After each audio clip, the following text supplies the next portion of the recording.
Can we? I just want to vent. This is just ridiculous. When things go wrong, they go wrong. Why do you look like you're in the dark? I don't know.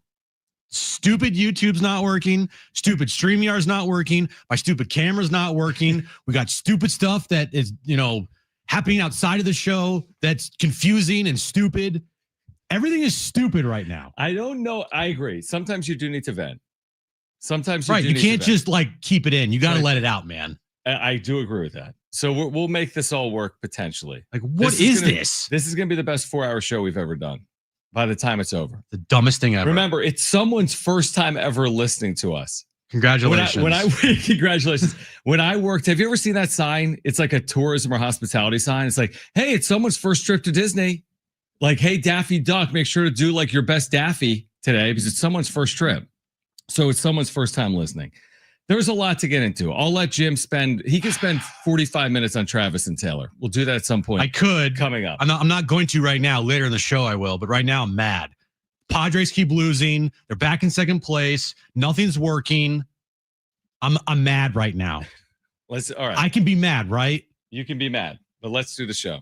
Okay, so let's start with let's start with last night. And I understand the frustration and the criticism from Padres fans. So again, it's deja vu all over again.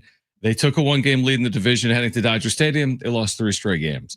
They had a 1-game lead against the Dodgers, and then we get to Sunday. They led in the 6th inning. They lost the game. They were tied. And then yesterday we had the 1-game swing because the Dodgers beat the Reds. They did so convincingly, and the Padres lost to the Mariners. And it's a little bit of more of the same as well because Mike Shildt on Sunday widely criticized for his bullpen usage. Understood. We talked about it. Jeremiah Estrada, it should have been David Morgan, right? That's what people were telling us. No, it should have been Morgan. Actually, it's almost like comical, truthfully. All the criticism levied towards Shildt Sunday was that he made the wrong decision with his bullpen. And then yesterday, it's David Morgan who allows the 5 runs. We'll get into the dynamics of it, but all of a sudden, Mike Shildt can do no right. Bullpen's been leaky. The Padres, Jim, have lost 2 straight, and they've fallen out of a first-place tie. They're now 1 back, which is actually 2 games back because of the tiebreaker. All right. I took a deep breath. We're good to go. The last 2 games has been a 3-game swing. From the 2-game swing on Sunday to last night losing, Dodgers beating the Reds. Now you're a game back, and now you're also 2.5 back of the Cubs for the 4 seed. Mm-hmm. You're only 3.5 up on the Mets for the 6. And what we've been talking about is, all right, look, the 2 options that they need to get is either win the division or get the 4 seed. And I think both of those are going to be tough because you now have to outplay the Dodgers by 2 games remaining. So doing that and then also hoping the Dodgers continue to lose to bad teams, that's going to be tough in itself. That's the big picture part of this whole thing. Looking at the last 2 days and especially last night, for everybody that was saying that David Morgan should have been in that game in the 7th inning on Sunday and then quickly saying, no, we actually meant Adrian Morejon should have been in that game. Look what happened last night. These things, you can't predict them. You can't say that a guy's going to come in the game and be perfect before the guy comes in the game. It's sports. Anything can happen. The 100% certainty is never there in sports. Even if a guy's having an amazing season, right? Guy comes in. Look at last year in the postseason. I think it was last year. Remember what Emmanuel Clase's ERA was in the regular season? Yeah. He blew all those saves. Yeah. He had a 0.6 ERA in the regular season. He was by far and away the best closer in baseball. Okay, you want to know what happened in the postseason? Go watch the Yankees Cleveland series in the ALCS. Right. All of those home runs that Clase gave up, all those blown saves in the postseason last year by Emmanuel Clase. So to expect and to say, you know what, Mike Shildt should have done this and it would have worked out. You don't know that. Mike doesn't know that. The players don't know that. It's yes, based on numbers that you make these moves, but also he's putting in guys that are pretty damn good. He's not putting in guys that are scrubs. You're not saying, hey, Yuki Matsui, hold a 2-2 tie in the 7th inning. Hey, Yuki Matsui, hold this lead in the 8th inning. He's going to guys that have been really good all year in David Morgan and Jeremiah Estrada. And you know what? Sometimes they just stink that night. Yeah, I mean, I guess the question is like, is Mike Shildt an idiot, or are people just being overreactionary? You know, like I think it's a lot of, and listen, we overreact to everything. And I'm not a Mike Shildt apologist. I mean, really, we're the furthest from it. But like, we're parsing down specific moments. We're talking about the 5th inning yesterday when David Morgan, did he get too many batters in the 5th inning? Yeah, probably. Did Jeremiah Estrada get too many batters after the home run when it was 5-2 against the Dodgers Sunday? Yes, probably. That's a completely fair thing to say. But it's not like if you get this great 5th inning yesterday from Adrian Morejon, you're destined to win the game. It's another 4 innings. The Mariners scored 9 runs, right? I mean, it's not like, man, that 5th inning was the reason why they lost the game. Their bullpen, by and large, has been very good. It goes back to the point that I've made routinely here since the 1st of August. If you're asking their bullpen to be perfect, I got news for you. They're not going to be. And that continues to play out. I think they've got a very good bullpen. Are they going to be historically good in October? If you are asking on them to be historically good in October to win the World Series, there's a very good chance you don't win the World Series. You know what you need to do? You need to play complementary baseball. You need starters going 5 innings. You need your offense to play effectively. They did yesterday. They scored 6 runs, and you need your bullpen to be good, and you need your bench to be good. But if the whole point is, hey, we're in a 4-4 game of the 4th inning, we cannot allow another run, they're going to allow runs. And it happened Sunday against the Dodgers. It happened Monday against the Mariners. And I just feel like that's way too thin of a margin for the Padres to operate on in October. If the expectation is 4 or 5 scoreless innings from their bullpen every game out, then unfortunately, they're probably not going to live up to that in the postseason. I agree. You need to get deeper into games, and there will be moments and times where, look, you have a lead after 4, you might go to your bullpen. Yep. You might have to protect that. You know, on Saturday, you had a 2-1 lead. In that game, like that was the thing you had to protect, and you couldn't protect it. Right. So there are going to be moments with this bullpen that they just shut it down, but it's not going to happen every time.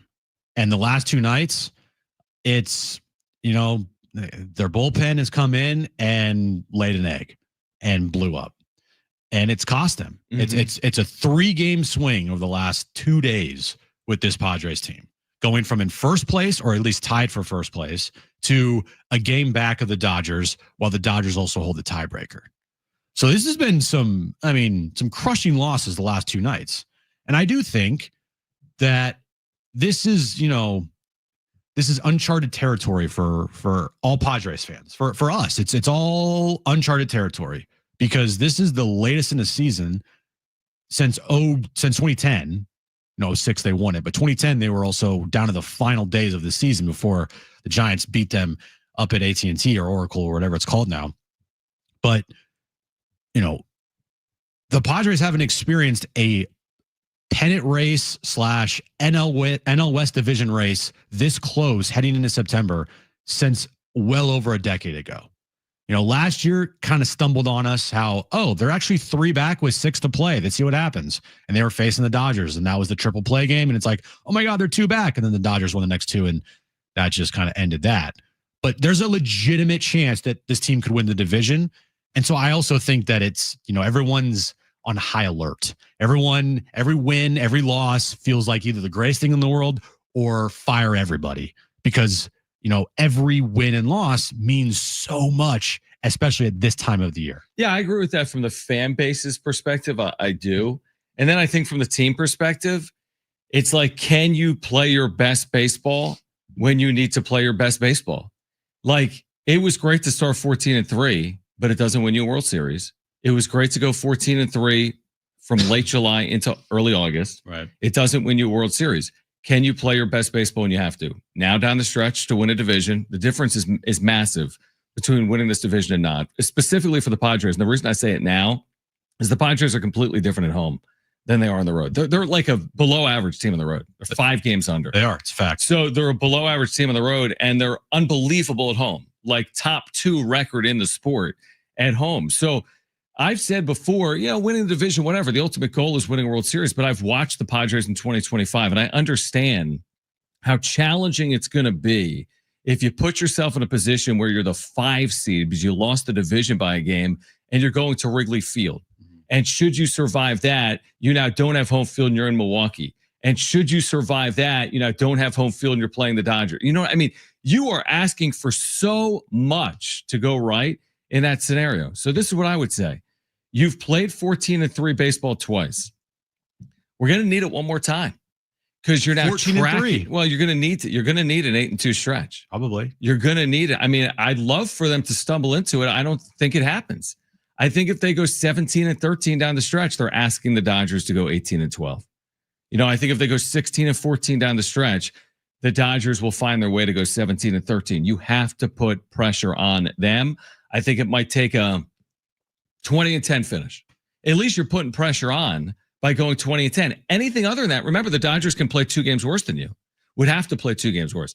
So you go 20-10, they go 19-11, they win the division. So yeah, I think it's going to take an 8-1, 7-1, 9-3. I think they need one more of those to win the division. I really do. I think they need one more of them.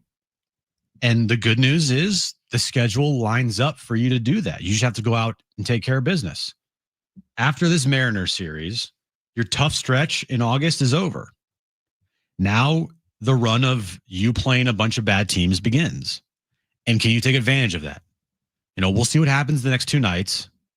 Hopefully they can take the next 2 games here and take 2 or 3 from the Mariners, and then they will finish off their tough stretch, you know, in good position, most likely. True. Although easier said than done, isn't it? The Mariners are right now at home are incredible. They're 12-2 in their last 14 home games. And they're pitching their best 2 starters the next 2 games. Yep. Last night was the night to get them. Yep. Bryce Miller's on the mound for them. It's got something like a 5.7. Now it's almost a 6 ERA. Yep. After he gave up all those home runs. And that was the game last night that you kind of circled as like, we got to win this one. Right. Because it's going to be tough the next 2 nights here against their best pitchers. And by the way, if you're going to try to outslug the Mariners right now, like good luck. It's not happening. Good point. You tried it last night and the Mariners said, no. Right. This is our game, not your style. We're going to win this game because we know how to slug. You don't. You slugged a little bit in this game. All credit to them. Tatis, we haven't even mentioned him yet. Finally hitting a home run for the first time in literally forever. But still, last night's game, and Mike Shildt will even tell you, that's not how they play. It's not how they win. It's nice to see them hit 4 home runs. You know, they did it last night. They did it last week against the Giants. Giants are a different team. They're awful. Mariners are actually pretty good. And at home, they're like one of the best teams in baseball. So if they are going to take 2 or 3 the next 2 days or take the next 2 games and hopefully win 2 or 3, you set yourself up really good. But if you don't, now the pressure's on here, and the pressure's already been on. You know, Twins, Baltimore, Colorado. Anytime you lose a game against those bad teams, you think the fan base is going crazy right now. Oh, just wait, man.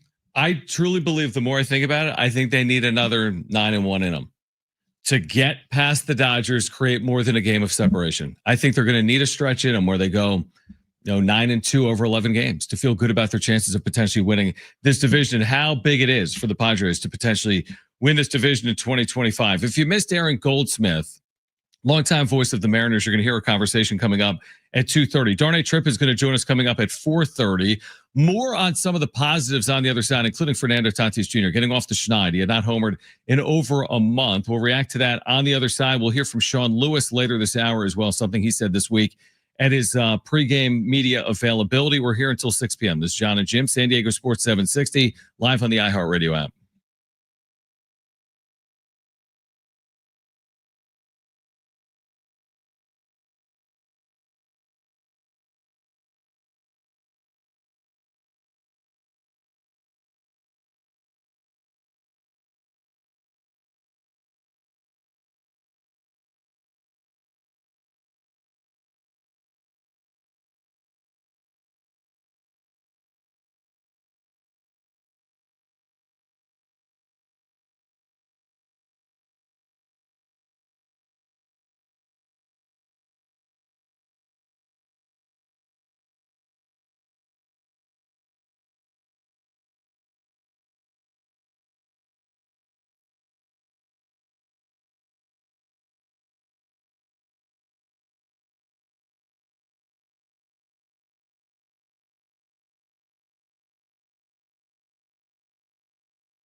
All right, Jon and Jim, San Diego Sports 760. Darnay Tripp will join us at 4:30. I feel like he probably felt bad because he asked me to do sports rap, and I said yes. I tried saying no, but you can't say no to Darnay.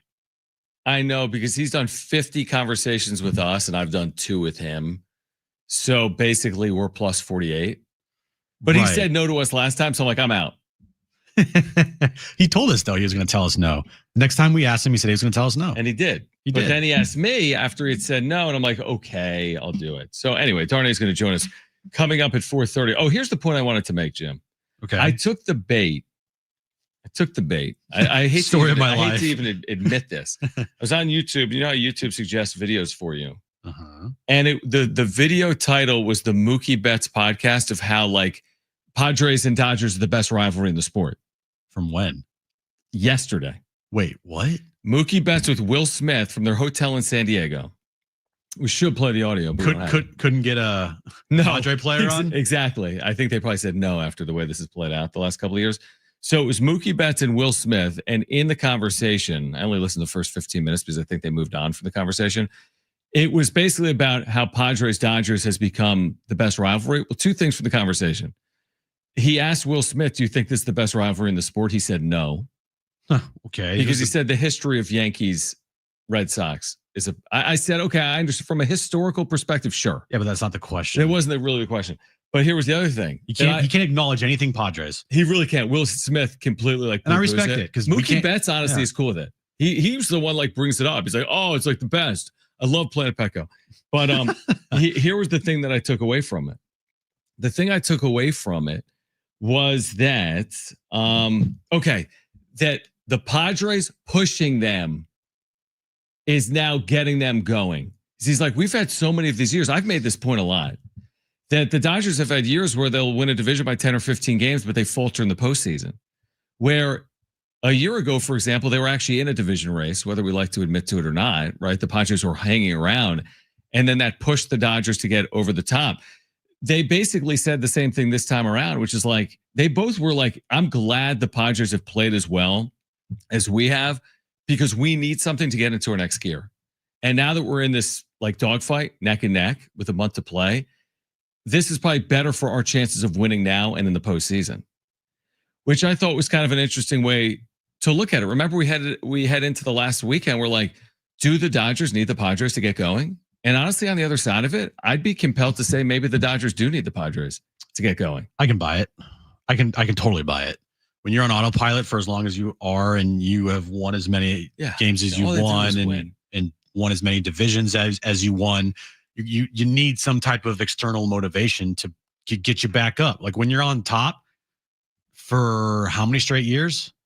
You know, sometimes you need that motivation that pushes you to get back to that level. Right, not just go through the motions like it's June. Like we just got to like again, like, you know, we just get to the World Series. Like you need something to kind of kickstart and light that fire underneath you to keep winning. It's right. You know, it happens with the greats in sports. It's like you know, Michael Jordan. All he did was create these like narratives in his head to motivate him, because all he did was win. So if he didn't create those narratives and say, oh, this guy thinks I'm this type of player, or like, oh, Jerry Krause thinks that this guy's better than me, like, you know, who knows if Michael Jordan becomes the greatest basketball player ever, like he did. And that's the same thing in team sports. It's, you know, when you win so much, you need that extra motivation. That's why it's hard. You rarely see teams win back-to-back titles. Sure, it's hard because it is so hard to get yourself back up the mental to that level again when you just did it the previous year, and now you're thinking to yourself like, what next? But let me spin this on you, because if the Dodgers need the Padres, let's go down the path. I'm not saying it, I did, but Will Smith and Mookie Betts were saying it on this dumb podcast I ended up watching. But if they're saying it, why can't the Padres need the Dodgers to play their best baseball? Now, I'm not saying specifically head to head, but I'm saying in the here and now, and I don't know the answer to this. I don't know if the Padres are going 22-8 to finish or going 13-17. But I'm saying, why can't the Padres look at the standings in the USA Today, which may or may not still exist? Why can't they look up today? Why can't they look up today and say, it's there? Well, I bet they do.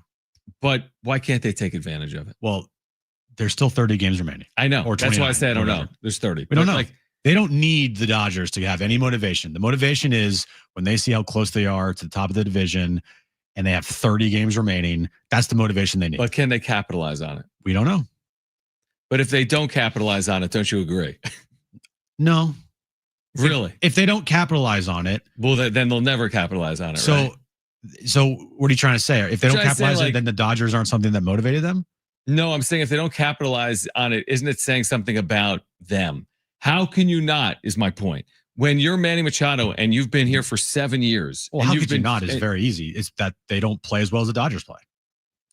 Yeah, but I'm saying, like, is that acceptable? Like, but they have all the pieces. We've said, haven't you said, it's the best roster? One of, correct? There are no weak links. They're playing bad teams. Now, you don't control the Dodgers. If the Dodgers go 26-4, you can't control that. But I'm saying if you can't play your best now. Well, I think it's very acceptable because even if they don't win the division, guess what? They're making the postseason. And then we'll go to, all right, can you win a World Series? And if they win the World Series, like you've said 100 times, will anybody care if they win the division or not? No, but okay. I see what you're saying, but that's not really the point that I'm making. My point is, if it matters, like we're saying it matters, right? They're motivated by the standings. They haven't won this division in forever. They've been chasing this franchise for forever. If it matters, like, shouldn't that be motivation enough to play your best baseball when you have to? It's definitely motivation to try to play their best baseball. Well, my point you can't always bank on you're going to just play your best baseball because you're motivated. No, it's not best baseball. It's simple things like last Sunday, a 2-game swing is on the line. Yeah. You don't capitalize even though you tie the score up. Right. Or this Sunday, you have a 2-1 lead in the 6th inning. I get it. Each individual situation is unique to itself. And then you can't hold that game, and that's a 2-game swing. By the way, you add those 2 games up, it's a 4-game swing. If they would have won last Sunday at Dodger Stadium and this previous Sunday at Petco Park. And then yesterday they led 4-1 against the Mariners in this game that they quote unquote had to have because the Mariners pitching is better on Tuesday and Wednesday and they can't win that game. What I'm saying is, if they don't win the division this year, tell me the year they win the division. I think that's fair. Like seriously. Yeah, because tell me the year. Because this might be their best chance. I've said in a long time. Right. But we also said that about last year's team. Last year's team might have been the best chance to not win the division, but to win a World Series. Right. Since, forever, since 98. Did say that.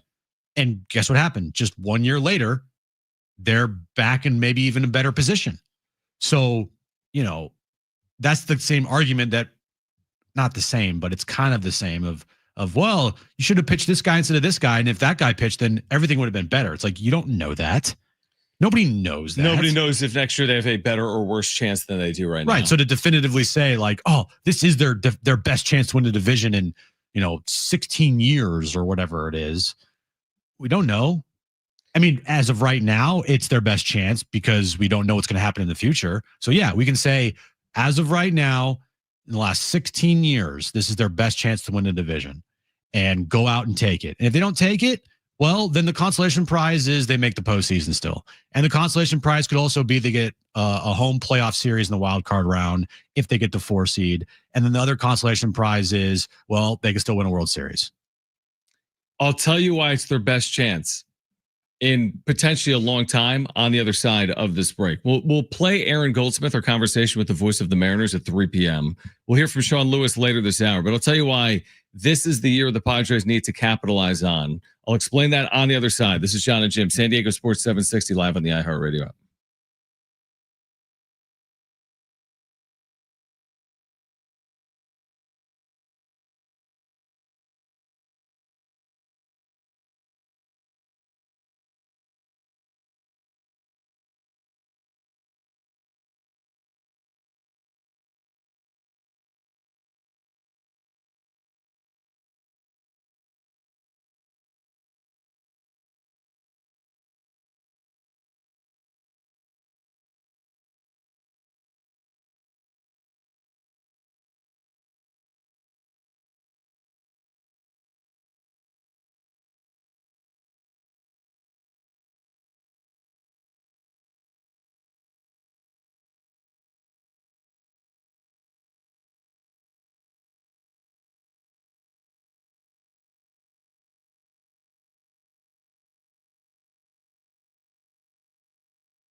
All right, so thanks brought to you by Anderson Plumbing, Heating, and Air. We'll start with the Padres. They lost the Mariners last night, 9-6. With the loss, they fall back to second place in the National League West.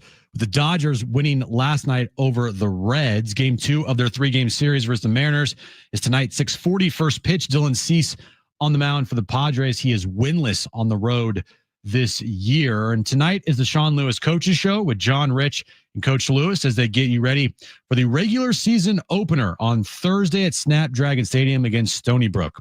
Need HVAC this month? Get 0% for 18 months on a new system. Schedule your free proposal at AndersonPHA.com. That's Anderson, fast, reliable, wow.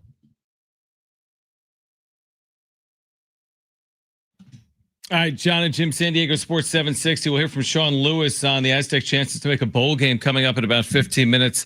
If you missed our conversation with Aaron Goldsmith, you'll hear it at 3 p.m. All right, let me just sell you on this. And like you said, nobody can predict the future. We don't know if the Padres win tonight or lose tonight, right? We don't know if they win the World Series. I mean, nobody knows. We don't even know. We might not even be live tomorrow. That's the thing. We don't know anything. The asteroid could come and just wipe us all out. Travis and Taylor they might break off their engagement. No. They might. That's not happening. It may be over. They are meant to be together forever, John. What I'm hearing is it's gotten rocky since that is the one certainty in life right now, which is Taylor and Travis. Right. Okay. But hear me out. Kylie McDaniel puts out his updated rankings today of farm systems. Oh, here we go. And it should come as no surprise the Padres are dead last. I wonder why. In Major League Baseball, because they no longer have enough players to field teams, obviously, in their farm. Is Luis Campusano considered still a prospect? My guess is no. I didn't actually look at their top because Luis Campusano is the reincarnation of Barry Bonds in AAA. Of course, he is their farm system. I know he's not a prospect, but my point is he's in the minors, and I know he's not, but still he's like the greatest AAA player in the history of the sport. They have Ethan Salas, right? So prior to 2024, Kylie McDaniel had them as the 4th best system.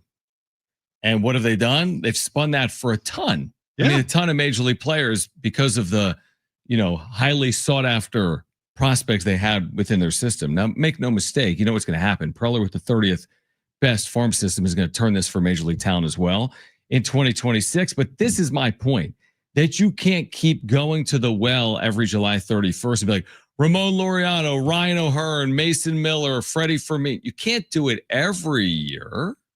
You can't do it every year. You can try to do it every year. He hasn't actually truthfully done it every year. You can't do it every year, but you could do it every other year. He's actually kind of done it every year. I mean, he's done it 2022, 2024, 2025, is he not? Yes. Of course, 2023 because he didn't have a good team. Let's just look back.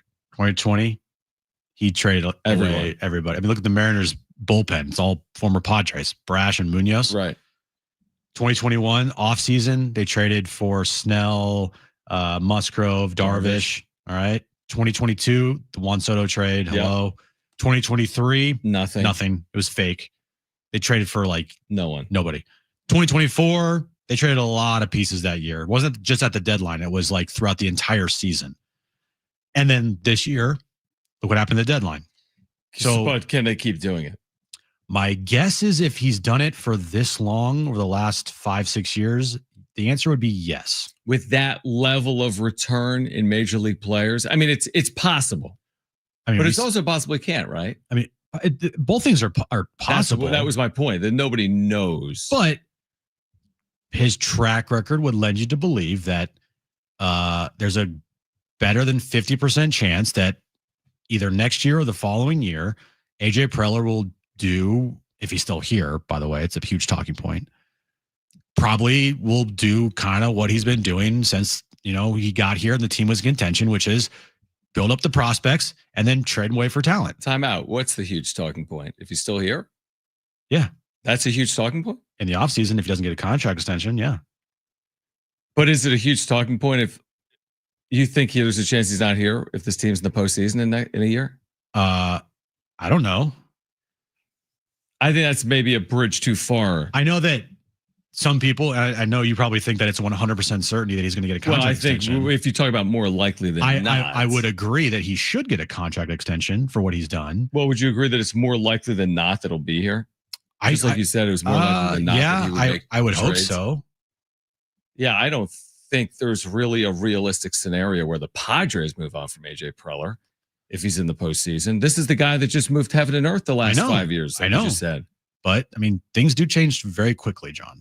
And until he gets that contract extension, until it's announced by the team, there has to be some, like, you know, thinking in the back of your mind, like, are they really going to just let AJ Preller, like, go?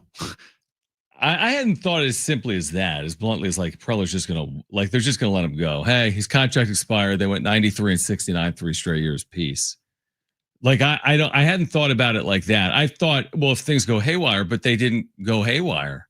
No, they haven't. You know what I mean? Like, their position, like you said, they're making the postseason whether they win this division or not. Right. And I'm telling you, I don't think AJ Preller should go anywhere. Yeah, I nor do I. I'm just saying that, like, don't you find it kind of odd that they still haven't given him a contract extension yet? It is a little interesting. I do think it's going to happen in the offseason, but I guess it's a fair point that you never say never. And of course, he could always leave. There's always that possibility. Like, he's about to build postseason roster for the third time in the last 4 years. He's about to have a team that the last 4 seasons have had winning records. That hasn't happened here in San Diego ever. That's why I don't see any world where he's leaving. And yet he still does not have a contract extension. I know, but I don't see any world where he's leaving. Basically, I see a world that he could leave. I don't think it should happen. Well, it's 2 questions. He could leave. Yeah, I agree. He could get a better opportunity. I just don't think he could be pushed out at the end of this deal. My overall point here is at some point, Manny Machado's 34 next year. At some point, your system is 30th next year. At some point, the luck runs dry. I'm actually making your point. You typically make the luck run, like the Padres aren't going to be able to compete like this for forever. There'll be a period where they take a step back. Yeah, and I agree with that. To some extent. There's not going to be a situation here where the Padres are in the postseason the next 10 straight years. Sure, of course not. Because Manny's getting older, Xander's getting older. We have no idea how Tatis is going to be as a player going forward. Right. Same thing with Jackson Merrill, right? The future of this team, it's not going to be just set in stone for the next 10 years. So, yeah, I agree. You guys capitalize while you can now, for sure. But I felt last year, too. Yeah, you always feel like that. When your team hasn't won a championship, you always feel, hey, they need to capitalize now because who knows when this moment comes again. Well, also when you're getting closer, and I know they didn't make a World Series last year, but they tested, obviously, the Dodgers. It was a very good series, and they played really well in the second half of the year. And I feel like right now the Padres have some things working in their advantage, one of which is an open National League. The Dodgers haven't run away with it. They've proven to be susceptible. Padres have this no weak link roster that everyone's hyped up to be arguably their best roster since 1998. I just don't know if you'll have your best roster since 1998 every year moving, not every year moving forward, obviously, but are you going to have it in 2026? Of course. Are you going to have it in 2027? And maybe they will. Maybe they will. The pressure's on, man. There's no doubt about it. The pressure is on for any team. I mean, it's not just the Padres. Like, you don't think the Phillies feel pressure? You don't think the Brewers, who are on this incredible run of a season, you don't think they're talking about the same thing? Like, I got to capitalize on this year because they haven't had this season in forever. All of them have, yeah. I mean, all of them are different. I mean, the Dodgers don't have it. Hey, they haven't won it in forever, but they're trying to win back-to-back World Series. They're dealing with a different pressure. Exactly. The pressure of, like, having to win. You know, when you look at dynasties in sports, the second, the third is always the most difficult, especially if you're trying for back-to-back. Like in football, the Chiefs, they faced a lot of pressure. It was Super Bowl or bust. Mm-hmm. Warriors, like once they got KD, they had to win NBA titles. Right. You know, look at the Dodgers. They got Ohtani. They have to win World Series. So they're dealing with a different pressure and some could argue that pressure might be greater than the pressure that the Padres or the Brewers or whoever else is feeling to win, you know, one of their first World Series titles in franchise history. Well, certainly they have the brighter lights on them. For sure. I think just clearly they've got the brighter lights. But yeah, you're right. There's pressure in San Diego. There's pressure in LA. And there's pressure with a lot of these clubs heading towards the postseason in 2025. We're going to catch up with Aaron Goldsmith, voice of the Mariners, at 3 on the other side. Can the Aztecs return to a bowl game in 2025? In year 2 under Sean Lewis. We'll hear from Coach Lewis in his own words. Plus, Darnay Tripp will join us at 4:30 from NBC7. This is Jon and Jim, San Diego Sports 760 live on the iHeartRadio app.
All right, Darnay Tripp, NBC 7 at 4:30. If you missed Aaron Goldsmith, voice of the Mariners, you'll hear a conversation coming up at 3 p.m.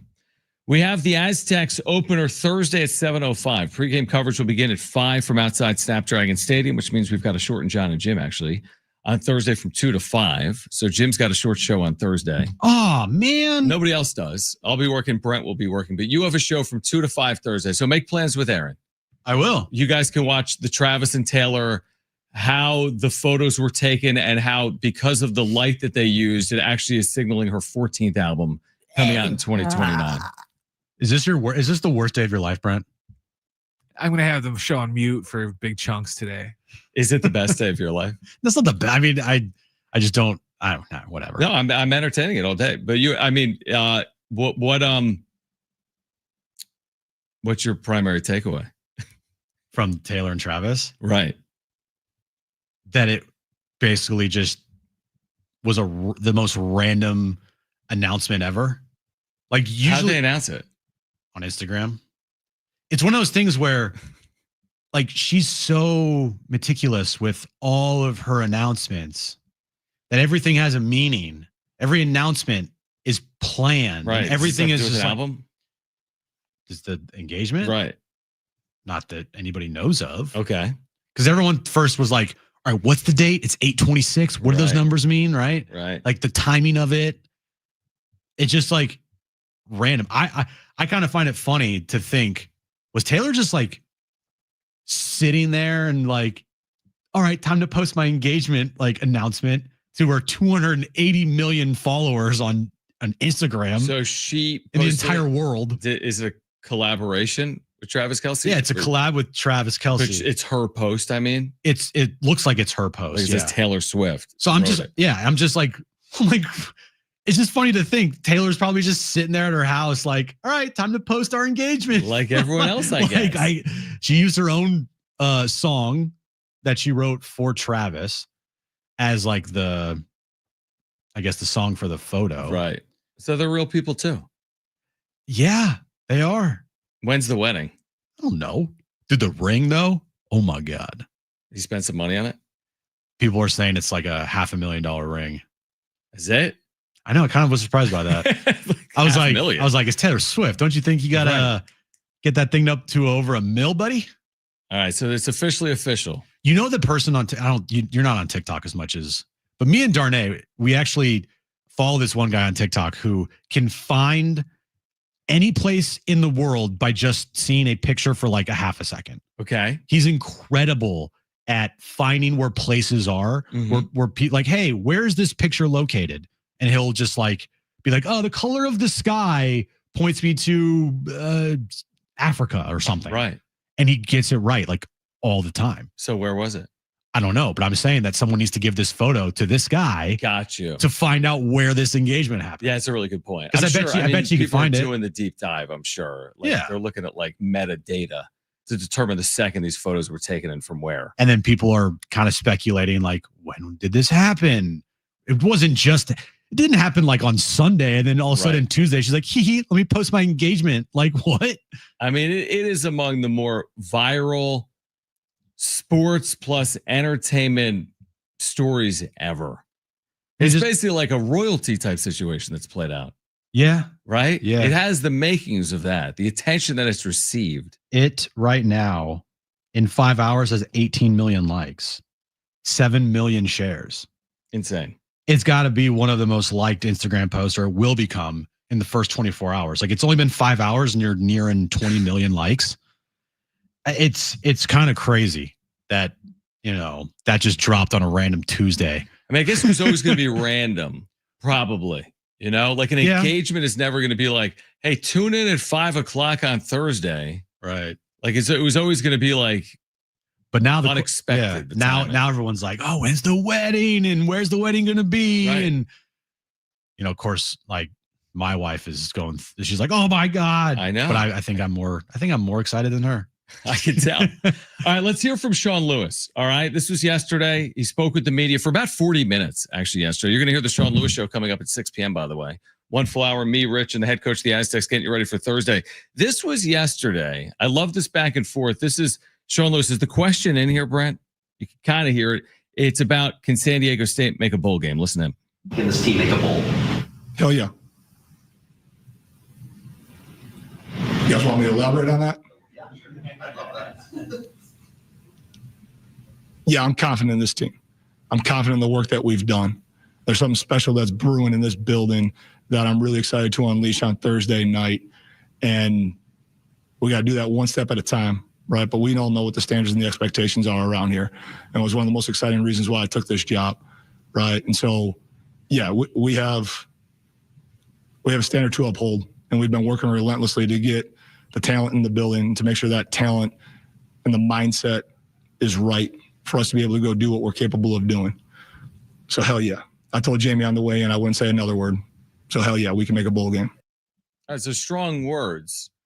Very strong right? words. We said this yesterday, and oftentimes coaches won't be pegged down, or managers with like true expectations. Sometimes they will. Mike Shildt came in here, said we were going to want to win a division over the Dodgers. He did. We're like, excuse me. Yeah, that was big talk, and it's been backed up just to some extent at this point. Yeah, and the same thing with Sean Lewis. Yeah. You're talking a big game here, and you got to go out and you got to back it up. He knows it, and they know if they don't reach a bowl game, that's going to be a disappointment, and he's got to wear it, and it's not going to be a pretty look. They're trying to build something here, essentially from the ground up, because this thing, as far as it cratered. Like they were winning at a high level. They were, competing for Mountain West Conference division, conference championships, excuse me. And then all of a sudden, over the last couple of years, this thing just went, and now you got to build this thing back up, and you have to gain the credibility back from the fan base. You can't just talk about winning. You have to go out and actually do it. And so, yeah, it's a big year for Sean Lewis and this program to prove to this fan base that what he is saying is going to translate to on the field. Yeah, no, I think it's a fair point. I mean, I do think he's got pieces in place that would lead you down a path that they can have more success than 2024. And it's less about, again, the quarterbacks are going to go a long way, but it's more about what he brought back. A lot of the key pieces from last year, and you might say, well, they didn't win last year. But there were key individuals that needed to be brought back to give you your best chance of winning at a higher level. And I think he was able to do that. And I think it starts there. I think the complementary pieces around the returnees gives them the opportunity to be as confident as they feel. Sean Lewis was confident. A couple of players spoke with the media yesterday and echoed those words that they do expect to make a bowl game in 2025. And again, the Sean Lewis Show coming up tonight. 6 p.m. San Diego Sports 760. Got you. All right. If you missed our conversation with Aaron Goldsmith, the voice of the Mariners, you're going to hear that on the other side. Darnay Tripp will join us at 4:30. We do have Jonas Brothers tickets to give away today. We'll do that as well. We're here until 6 p.m. But hour 2 of Jon and Jim, we're going to hear from Aaron Goldsmith on the other side. This is Jon and Jim, San Diego Sports 760, and live on the iHeartRadio app.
All right, this update's brought to you by Toyota of Poway in the heart of San Diego. Padres lose the opener to the Mariners last night, 9-6. With the loss, they fall back into second place in the NL West as the Dodgers beat the Cincinnati Reds last night. Game 2 of their 3-game series versus the Mariners. Tonight, 6:40 first pitch. Dylan Cease on the mound for the Padres.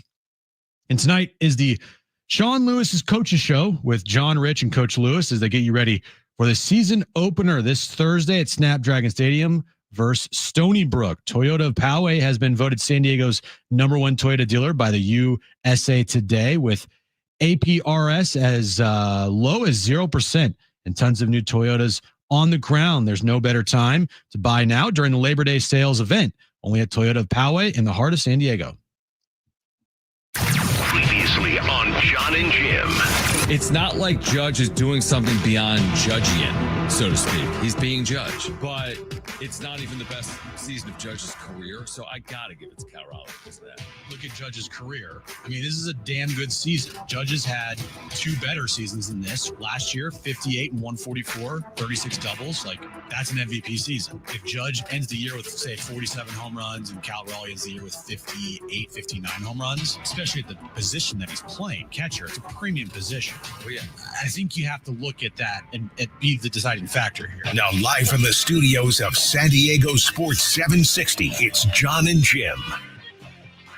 All right, San Diego and Southern California, what's going on? This is hour 2 of Jon and Jim. We will have Darnay Tripp from NBC7 joining us at 4:30. We do have Jonas Brothers tickets to give away today. And if you missed Aaron Goldsmith, longtime broadcaster with the Mariners, we had him on prior to the start of the series. So this was yesterday. And I remember since yesterday, Cal Raleigh has hit another home run. But that's where we started yesterday with Aaron about how impressive it's been to watch Cal Raleigh, who was basically signed for what's looking like a bargain now, a 6-year, $105 million deal in the offseason, and he's put together this terrific year. Take a listen. Yeah, it's great to be back with you guys. Always fun to watch the Mariners and the Padres. I don't think anybody thought the Mariners were buying that low on Cal Raleigh when that deal was signed, but it certainly looks that way now based on what he's doing. Yeah, I was thinking about it yesterday and earlier today as well. It's just Cal Raleigh's kind of turning into just a one-of-a-kind player at his position when you think about, obviously, the home runs this year and the record that he said yesterday. There's never been a catcher hit more home runs in a season than Cal. And, you know, when Salvador Perez did it, he did it at the end of September. When Cal Raleigh did it, he did it at the end of August. So there's certainly more time for him and more history to be set this year. But to have a player at that premium of a defensive position, not only have an offensive record, and a notable one at that, and then also have the defensive hardware of the Platinum Glove that he won last year. I mean, that's a pretty one-of-one kind of player. There hasn't been a guy who has had that much of a calling card behind the plate and that much power at the plate. He's carving himself into a pretty rare class of catcher, and there's still a long way left in his career. Which means that, you know, there's a lot ahead of him in both a good way, but also in that he has to endure, right? This is 1 or 3 great seasons does not make a Hall of Fame career, but I think it's safe to say that he's on a path right now, not just this year, but the last couple of seasons before that, where you're like, well, if you project forward, if he can do some version of not necessarily a 50 home run season every year, but if he can do something like he has been on average for the last 3 years, for the next 5, I mean, you're looking at a pretty incredible peak of a career for a guy in Cal Raleigh. Mariners are 11-2 in their last 13 home games. They've been incredibly hot at home of late. What's made them so difficult to beat at home here in the month of August? Well, for the Mariners at home, not just this year, but last year as well, there's just been a huge pitching advantage for the Mariners. If you look at the home road splits dating back to last year, now you could go back even farther than that. T-Mobile Park has always been a pitcher-friendly ballpark, but it has really been exaggerated, I think is maybe the best way to put it, dating back to last year. The numbers are it's a pretty stark contrast. Now, the Mariners have had some real blow up games on the last road trip that certainly contribute to this year's home road splits. I don't know if anybody's ever gotten quite to the bottom of it other than just the park factors involved. And maybe that's enough of it to explain it. But there's a certain level of confidence, I think it's fair to say, that Mariners pitchers, and particularly Mariners starting pitchers, feel when they pitch at T-Mobile Park. And yes, the numbers, not just for the pitchers, but the win-loss record that it has helped result in is pretty staggering. And if the Mariners, if they want to chase down the Astros, if they want to win the West, and they want to get into the playoffs as a division winner, they do have to take advantage of games at home. It is a great home field advantage when you think about the pitcher park that it is, and then also the caliber of pitching that the Mariners have. Great pitcher's park, but that also impresses me more about Raleigh, who's hit half of his home runs this year at home. I think 24 at home and 25 on the road. We're with Aaron Goldsmith, who calls games for the Seattle Mariners. Obviously, the Mariners at the deadline, going for it, so to speak. How have the moves worked out or not worked out to this point over the last 3+ weeks? Well, the Mariners stole the corner infielders. They didn't steal; they traded for him. The corner infielders for the Diamondbacks. Yeah. And Josh Naylor has been fantastic. He is a free agent at the end of the year, as is Eugenio Suarez. And Suarez, as you know, is not just a Mariner for a couple of years, but a over-the-moon beloved Mariner. So the fan base was more than ecstatic when he came back. Suarez has not been the 40 home run guy for the Mariners since being acquired. His bat has been slower to kind of come around. We've seen more strikeouts from Suarez in his second go-round with the M's. Naylor's been more than solid. He's been very good. His bat, his demeanor, I think, is something this team really craved, and at a position of great need at first base. And then the sneaky move the Mariners made that is below the fold compared to those two bats I just referenced is a really veteran lefty in Caleb Ferguson, who you guys have, I'm sure, seen in the National League over the years. And he gives the Mariners another high leverage lefty that they really needed. So the Mariners had a very good deadline. They were able to make all those moves without giving up any really huge prospects. Those moves needed to happen for the Mariners. I'm sure they wish they could have done more for their bullpen, but they certainly did a lot to help this lineup, and it has really lengthened the lineup for sure. Back to Cal Raleigh, because I'm sure everybody in Seattle thinks that Cal Raleigh should win the MVP this year. But as of right now, Aaron Judge is still the odds-on favorite to win the MVP. In your opinion, what do you think Cal Raleigh needs to do to make sure that he gets the attention of the voters to vote Cal Raleigh here as the American League MVP? Because I feel like it should be a pretty close race. Well, it should be. And, all the credit to Aaron Judge as well. Obviously, he's on pace to be one of the all-time greats. And even though he's been injured this year, maybe he hasn't been quite the same guy since coming back, his numbers are still remarkable. And if he were to win it, nobody would say that was a bad decision. He's had a spectacular season, as has Cal Raleigh. I think that the things that you have to weigh in that makes it a little muddy and murky, and it's tough, bottom line, is when you're talking about voting for Cal for the MVP, you are prioritizing his position.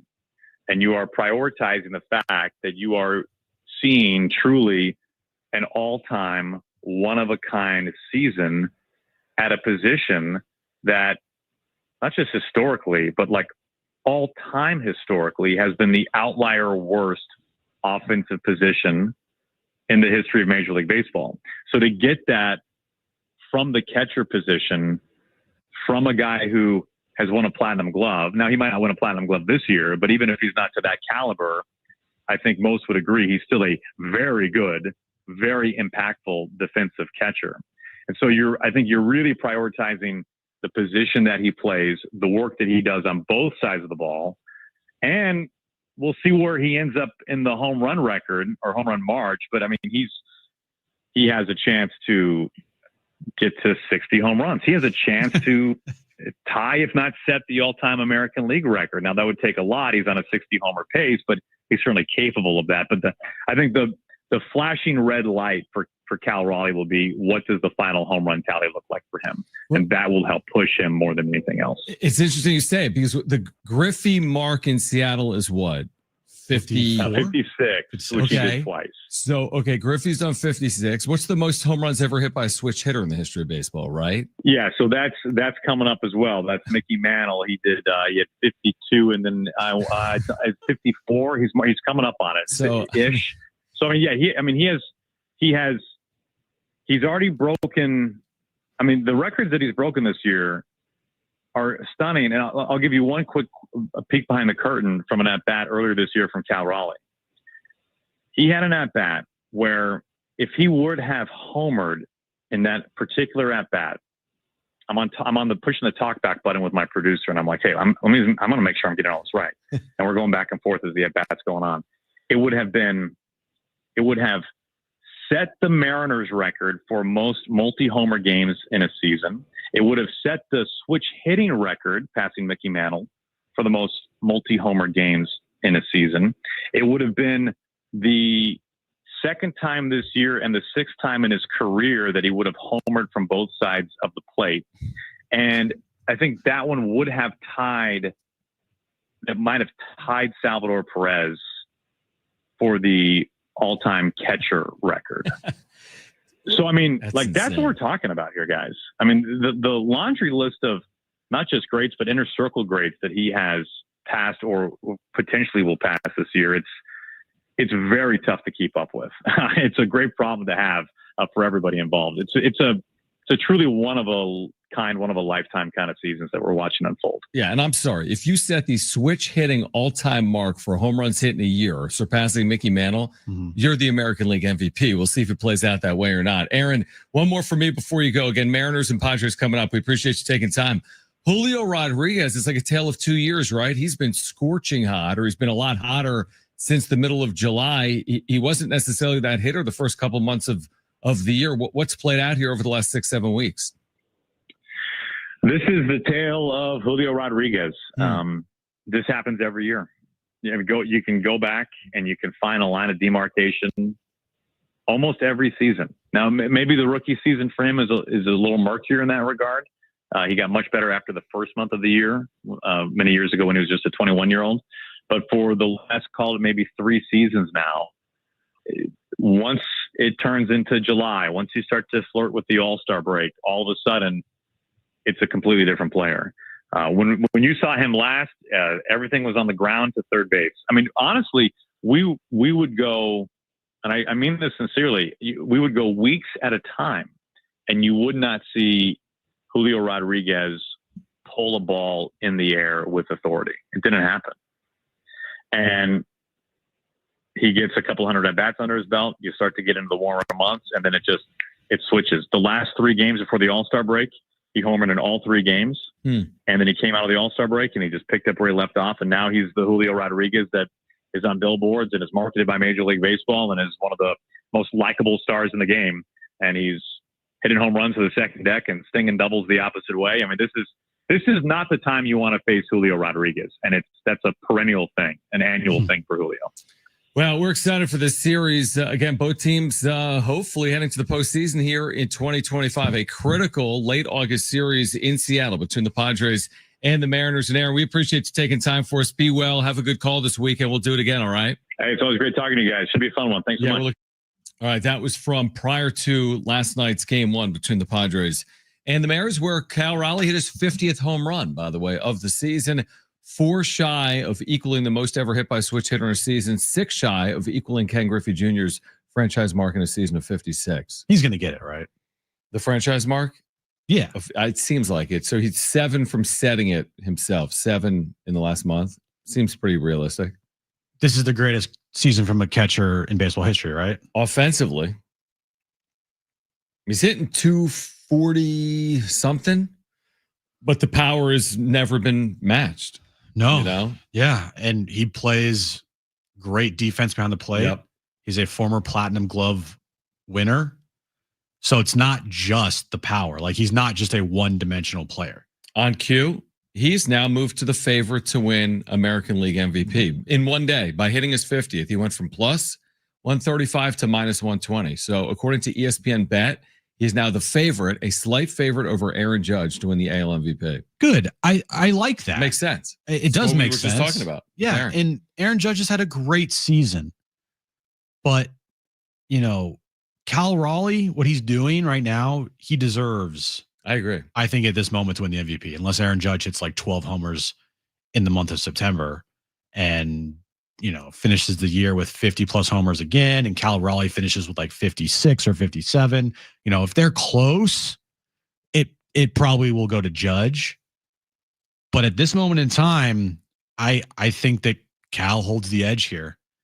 And he's just an easy guy to root for. Like, obviously, you don't want to see him hit home runs against the Padres, but he's just like an easy guy to root for. The Big Dumper is the best nickname in sports. Yeah, it is a great nickname, and he is a great hitter. I mean, watching him last night, I mean, the ball, the way it flies off his bat is really unbelievable. All right, we do have updates on Michael King and Jackson Merrill. We're going to share with you on the other side. Darnay Tripp joins us at 4:30. We have tickets to give away. Jonas Brothers coming up September 4th at the North Island Credit Union Amphitheater. We'll hear from Mike Shildt pregame as well. This is Jon and Jim, San Diego Sports 760, live on the iHeartRadio app.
All right, Darnay Tripp, friend of the show.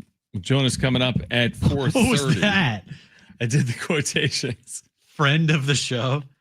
He's a friend of the show, right? Still? He's a friend of the show because we forced him to be a friend of the show. Correct. It's like a necessary evil in his life that he has to join us every 15 work days. Yeah, he can't escape us. We won't allow it to happen. It's kind of his fault, though. Wasn't it his idea to do, remember the video thing we used to do with NBC? It was on camera, like the stream, the Roku channel. Yeah, that was a great one. Whose idea was that? Wasn't mine, even though I was put in charge of it. Darnay was, I'm pretty sure Darnay was like behind that. I think it was. Maybe. The idea made sense. The execution, on the other hand. Oh, yeah, that was your baby. You were like the executive director of that. I don't want to talk about it. It gives me like it gives me like hives. You like think about it. We need to ask him about that. No, we don't. If it was his idea. I don't want to ask him about I need that. to know. I wanted to forget that, What John. was it called? Sports Rap. Which is like the name of his show. Right. All right, he's going to join us at 4:30. Here are some updates from Kevin Acee, okay? And maybe it's more from Mike Shildt, but the plan for Michael King is another sim game or a minor league rehab start before making his return to the major leagues. So that means he's not starting at Target Field this weekend against the Twins. So now you do the math on that, and now you're well into... Well, Kevin said Baltimore. Okay, is that the Monday, Tuesday, Wednesday, September 1st, 2nd, 3rd series? Yes. Okay, so now you're into September, and at that point, you've got him making 4, maybe 5 starts. Right. That's what the math would suggest. Yeah. Which, again, if everything works out, you go from 70 pitches, 80. You can be in the 90s by the end of the year, but that'll be huge, those 4 or 5 starts. Yeah, they can't mess up this rehab. He can't mess up this rehab because this is it. Before the postseason, you got to get at least, I would say, 3 starts under your belt, 3, 4 starts. Absolutely. To get, revved up for the postseason. And if he has another hiccup and another setback, like if he goes out there and pitches again and is like, actually my knee's not right again, he goes back on the IL. Well, then the season's then you can't count on Michael King. You can't. Well, let me ask you this: can you count on him?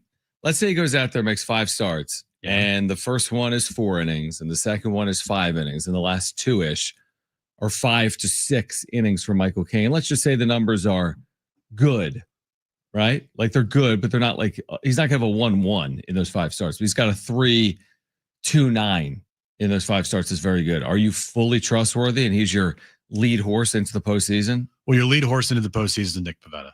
Your secondary lead horse. If those are the exact numbers that he has, and he has 4 or 5 starts under his belt in September, yeah. Okay. Yeah, I'm with you. I think you're going to have to trust him, and you're going to have to almost give him benefit of doubt. Yep. Because he's not going to have thrown like, man, he had like 3 straight 7-inning outings. That's not happening. Yeah. By the way, if this thing ends up where the Padres are the 5 seed and they go on the road, Dylan Cease cannot pitch on the road for the Padres. So not active. Well, in the wild card round, yes. Tell him. Sorry. We'll see you next week. You have Pivetta, King, and Darvish, or you can do it Pivetta, Darvish, King. Mm-hmm. Or you go King, Pivetta, Darvish, whatever you want to do there. Well, what are you going to do then next round if they then are playing in Milwaukee? Also not pitch, Cease? Well, because now you've used the 2 guys. You don't have a choice. Exactly. At some point, he's going to have to pitch. But at least it's a 5-game series, not a 3-game series. 3-game series, game 1's everything. Yep. 5-game series, you can lose game 1 and still win the series. Sure, they proved it in 2022. Correct. Yeah. So, those are just kind of little things that, we'll get to talk more about as the season comes closer to an end and we get to the postseason. But as far as Michael King goes, I'm a little worried. Are you? I'm just I'm not worried that he's going to not return. I'm just worried about what he'll look like and if he's going to be close to the Michael King he was before he went back on the IL. That's my worry. Is Michael King 2024 Michael King or not? And if he's not, it's a big problem. And the thing with not pitching Dylan Cease on the road in that first series, and I agree with your point, but what if the other options haven't been better than Cease? What if Darvish in September is up and down? What if King in September is up and down? Very possible, by the way. Very possible, but what would you rather have in a decisive game 3? You Darvish on the mound or Dylan Cease on the mound? Yeah, it's a good point. No, it's certainly you're going to have to make that decision. Yeah. Or maybe they And look, this is all postseason conversation, obviously, but say you win game 1, maybe then you pitch Darvish or Cease game 2, and then you have King ready for game 3 if you're ready to go there. True. Right? Yeah. You can do that. If you lose game 1, then you have King go game 2. Like, you don't have to have everything set in stone before the series start. You can change things up. You can always pitch Musgrove one of those games. He'll be ready out of the bullpen for the World Series. Bullpen? Yeah, you didn't know. He's starting one of those games. He's starting game 1 of the World Series. He might be starting in September if it was up to him. Well, they're not getting the World Series if they don't play good baseball, and they got to start playing better baseball tonight. The Dodgers play the Reds. No, but you made the point at the end. You're right, but not really though. I know, but look, their path is easier by winning the division or a 4 seed. Easier than a 5 seed. Yes. Now the division right now, Philly leads the Dodgers here as far as the 2 seed goes. They're 2 back in the loss column. The Dodgers are from the Phillies. So the Padres are 3 back in the loss column? The Padres are 3 back in the loss column from the Phillies. Okay. All right. So the 2 seed's not out of play. No, but there's some work. There's some work there. It's not the Milwaukee's going to win or get the number 1 seed unless something happens. I mean, they're 5 up in the loss column there on Philly. And how many on San Diego? 8, right? 8. Yeah. And then 7 up. And they play the Padres 3 times in the end of September. So we'll see. So maybe you never there. say never. But, if you're looking at how things are going to shape out here, the first goal is to win the division. Next goal is make sure that if you don't win the division, you get the 4 seed. If you get the 5 seed, then that's not going to feel very good if you're a Padres fan, because you got to go travel to Chicago. And you just stay there if you win because you're playing Milwaukee. Right. Like that's what you're talking about 4 or 5 consecutive games on the road. If you're fortunate enough to win that wild card series. Right. All right, we have an update on Jackson Merrill on the other side. Darnay Tripp will join us at 4:30. We've got Jonas Brothers tickets to give away. We're here until 6. Jon and Jim, San Diego Sports 760, live on the iHeartRadio app.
All right, this update's brought to you by Toyota Poway in the heart of San Diego. Padres and Mariners, game 2 of their 3-game series tonight in Seattle. 6:40 first pitch. Dylan Cease on the mound for the Padres. Padres are now a game back of the Dodgers in the National League West with the loss last night and the Dodgers win over the Reds. And tonight is the Sean Lewis Coaches Show with John, Rich, and Coach Lewis as they get you ready for the season opener on Thursday at Snapdragon Stadium. Listen tonight at 6 p.m.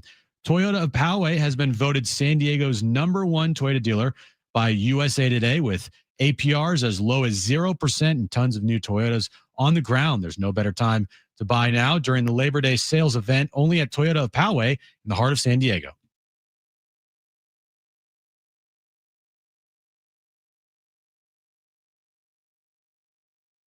All right, Jon and Jim, San Diego Sports 760.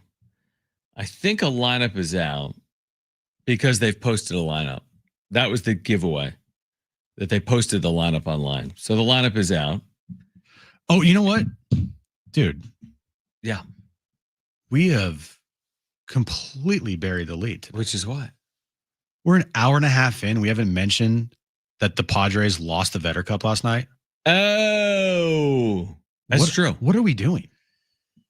The thing is, I kind of forgot that it existed, whether they won or lost. I'm actually happy that I forgot it existed because it was the dumbest thing ever. Now it's good for like charity reasons, but the way that it was being hyped up as like this huge thing, it just fell flat on its face. I don't like things being forced on like a fan base. So like there was the UCF UConn rivalry called the Civil Conflict. Like, give me a break. Okay. UConn and UCF don't have a rivalry, just like San Diego and Seattle don't have a rivalry. There's no rivalry.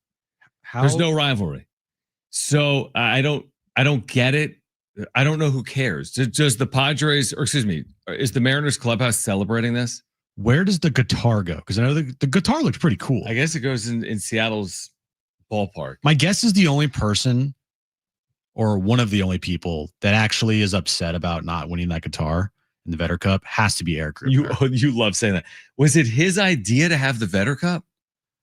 Well, I'm sure he was a big part of like how the whole thing came to pass here. Yeah. You think? Absolutely. A marketing opportunity that Eric Krupner's not involved with, something that doesn't make any sense. Oh, yeah, dude. He is all for it. Yeah, I'm sure he was all for it. I think the Padres have had some pretty good marketing ideas. They've had great marketing ideas. I would not include among them. No, this is awful. If this was the Padres' idea. Now, again, if the Padres won the Vetter Cup, it's the greatest thing on the planet. But since they lost it, it doesn't matter. I know. And truthfully, and I would have said the same thing if they won this thing. I'd be like, this has I'm no just relevance. Disappointed that we're not going to all the tiebreakers. No more EV tiebreakers, no more run differential. It's all over. Yeah. Yeah, but you could still lose the Vetter Cup and win the World Series. Can you though? But you could win the Vetter Cup and not win the World Series. You asked a question last night. What would you rather have, a Vetter Cup or a World Series? It's an easy answer. I mean, you have to think about it. It's probably the Vetter Cup. It's an easy answer. I agree. Yeah, I mean, here's the thing. Do I need it for the rest of time? Do we need the Mariners Padres series determined by a trophy for the next 75 years? Like they can just pass back and forth this guitar? Like it doesn't. Like the Stanley Cup. Who wins a regular season series is kind of inconsequential. Did anyone look back on the 2014 Giants and be like, you know what though? Man, what they did against the Angels that year, I think they dropped 2 out of 3 interleague play. That was tough. I mean, nobody cares about individual head-to-head regular season series, maybe rivalry series, maybe Giants, Dodgers, Padres, regular season series matter. But like, does anyone know if the Padres won the series last year against the Baltimore Orioles? No. Exactly. But the Giants had a Bay Bridge series between them and the A's. That's an actual legitimate thing. Now it's not a thing anymore because the A's left. Are gonzo. But like I can make it. That's why I don't like things that are forced. There's nothing forced about Oakland and San Francisco having separate franchises in the same sport and animosity being created. Yeah. There's nothing forced about the Mets and the Yankees being an actual thing. And by the way, that Bay Bridge series came from the 1989 World Series when they met. The A's and the Giants met in the World Series. It was the Earthquake Series, but it was dubbed the Bay Bridge World Series. But even without that, I know. You don't have to sell me on A's Giants. You wouldn't have had to sell me back in the day on Raiders Niners. I know. You can't do this is the point. There's no reason. There's no logical explanation. Give me one reason the Mariners and Padres should be tied together because they share a spring training complex. Yeah, John. What is the other reason to tie these two? As in, why wouldn't you just do it with the Angels? I'll tell you why. Because the Angels have the Dodgers.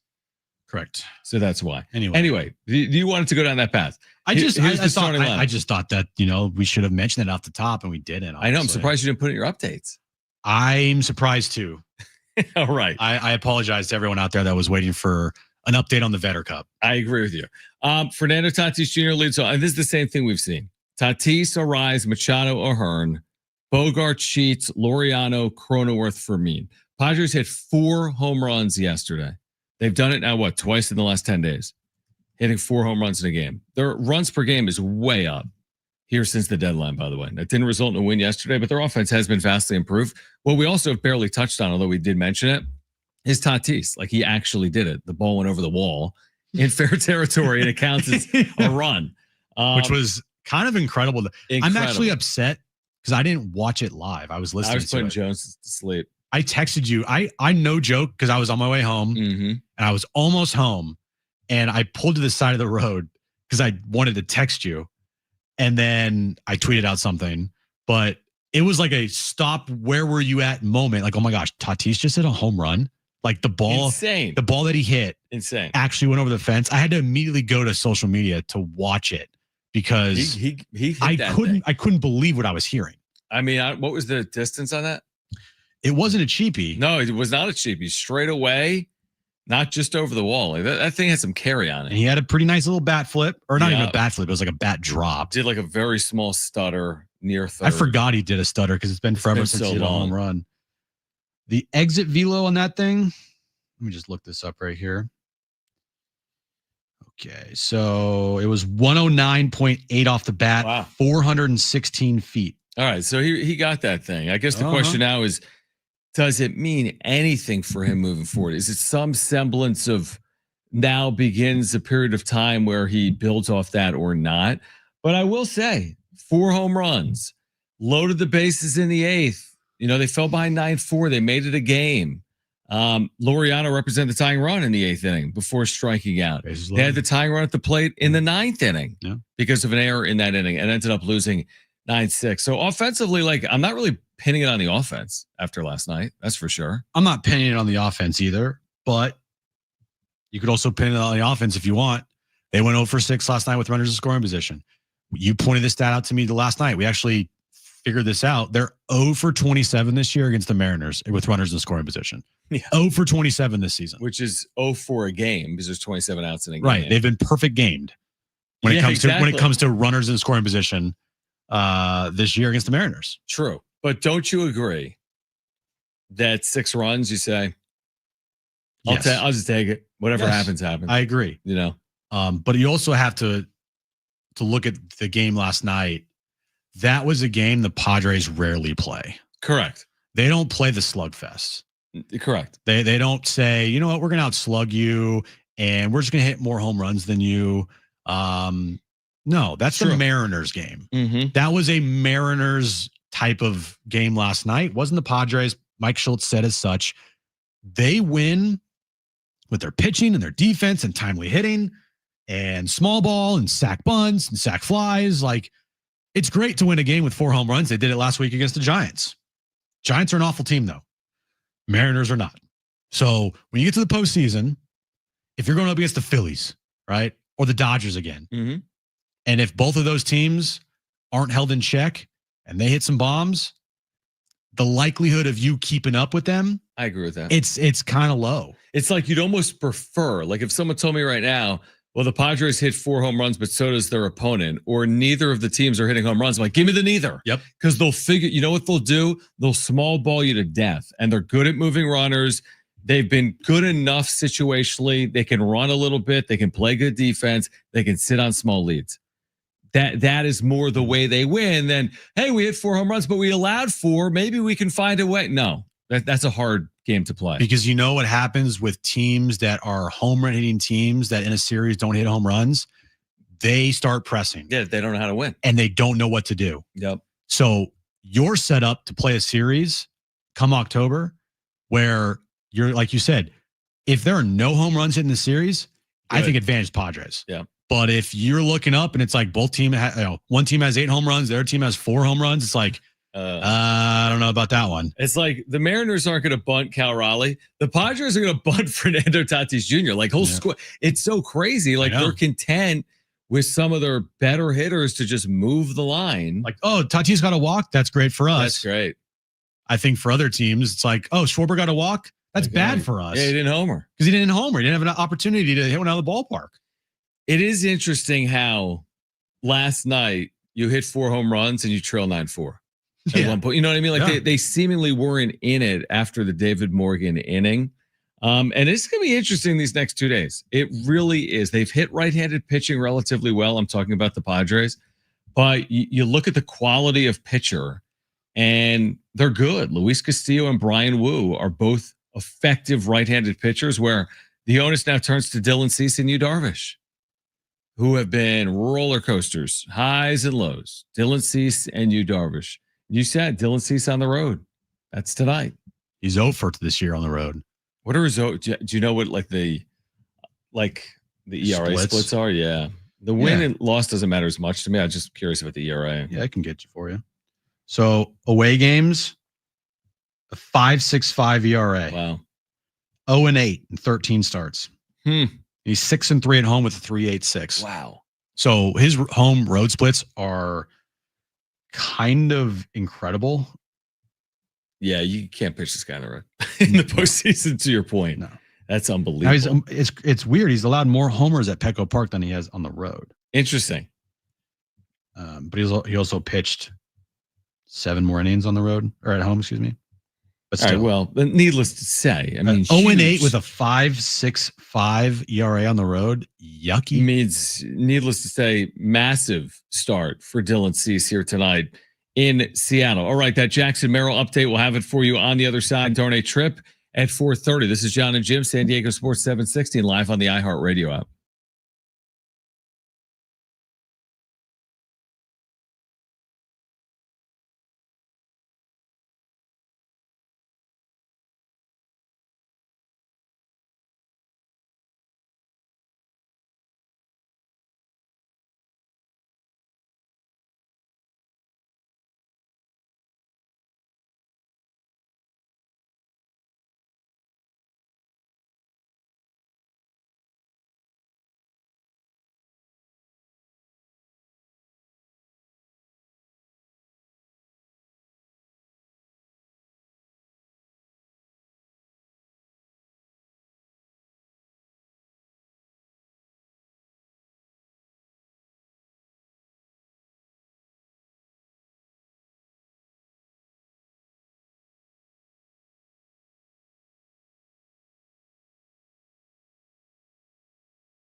All right, Darnay Tripp at 4:30. Jonas Brothers tickets. We'll give those away next hour. We'll hear from Mike Shildt pregame. All right, here are the 162 games the Padres will play next year. Which one is your favorite series and most anticipated matchup next season, John? Can I tell you, maybe I'm getting older here, but I cannot deal with opening day being Thursday, March 26th. Like, we're pushing. I mean, it was March 30th. Then it was March 29th. This year it was like March 28th. When does the season end? It should end in like August based on that. It ends September 27th. The reason they're doing that, to push the postseason up, I guess a day or two. To start October 1st, maybe, or September 31st. Starting this year, October 1st. I don't know what it is. It's with the wild card. The October's become longer. Yeah, So I mean, you're playing like Cubs games on March 26th or like Phillies games. It's cold. Anyway, the Padres next year open at home against, of course, the Detroit Tigers. Oh, but perfect. Look, can I have to be like, what is this? You play Thursday, Friday, Saturday, and you're off Sunday. First weekend of the year. Makes no sense. Then you host the Giants because they have to host the Giants the first homestand. There's like a rule. Always. In like the umpire manual, they have to host the Giants the first week of the year. Mm-hmm. The one interesting part, seriously, of next year is, well, it hasn't been announced, they are expected to go back to Mexico City at the end of April for a 2-game series against the Arizona Diamondbacks. Of course, they were in Mexico City a couple of years ago. They've traveled internationally a good amount over the last decade, truthfully. So it's the same thing. It's universal. So you play everyone, including the Dodgers, for 4 series. But yeah, they'll get underway March 26th against the Detroit Tigers. With Tariq Skubal on the mound. Correct. That's exactly right. So if y'all were upset about Mike Shildt's lineups against lefties now, just get ready for March 26th of 2026 when Tariq Skubal's on the mound and they have Jose Iglesias in there instead of whoever. That's exactly right. By the way, here's one thing I do like. The second to last series of the year is against the Dodgers. But it's at Dodger Stadium. But I just like that they meet. No, they did it last year. The second to last series of the season was at Dodger Stadium. So you're saying it should be here based on that? I would like that the final 3 games of the regular season be against the Dodgers, whether it be here or it's up there.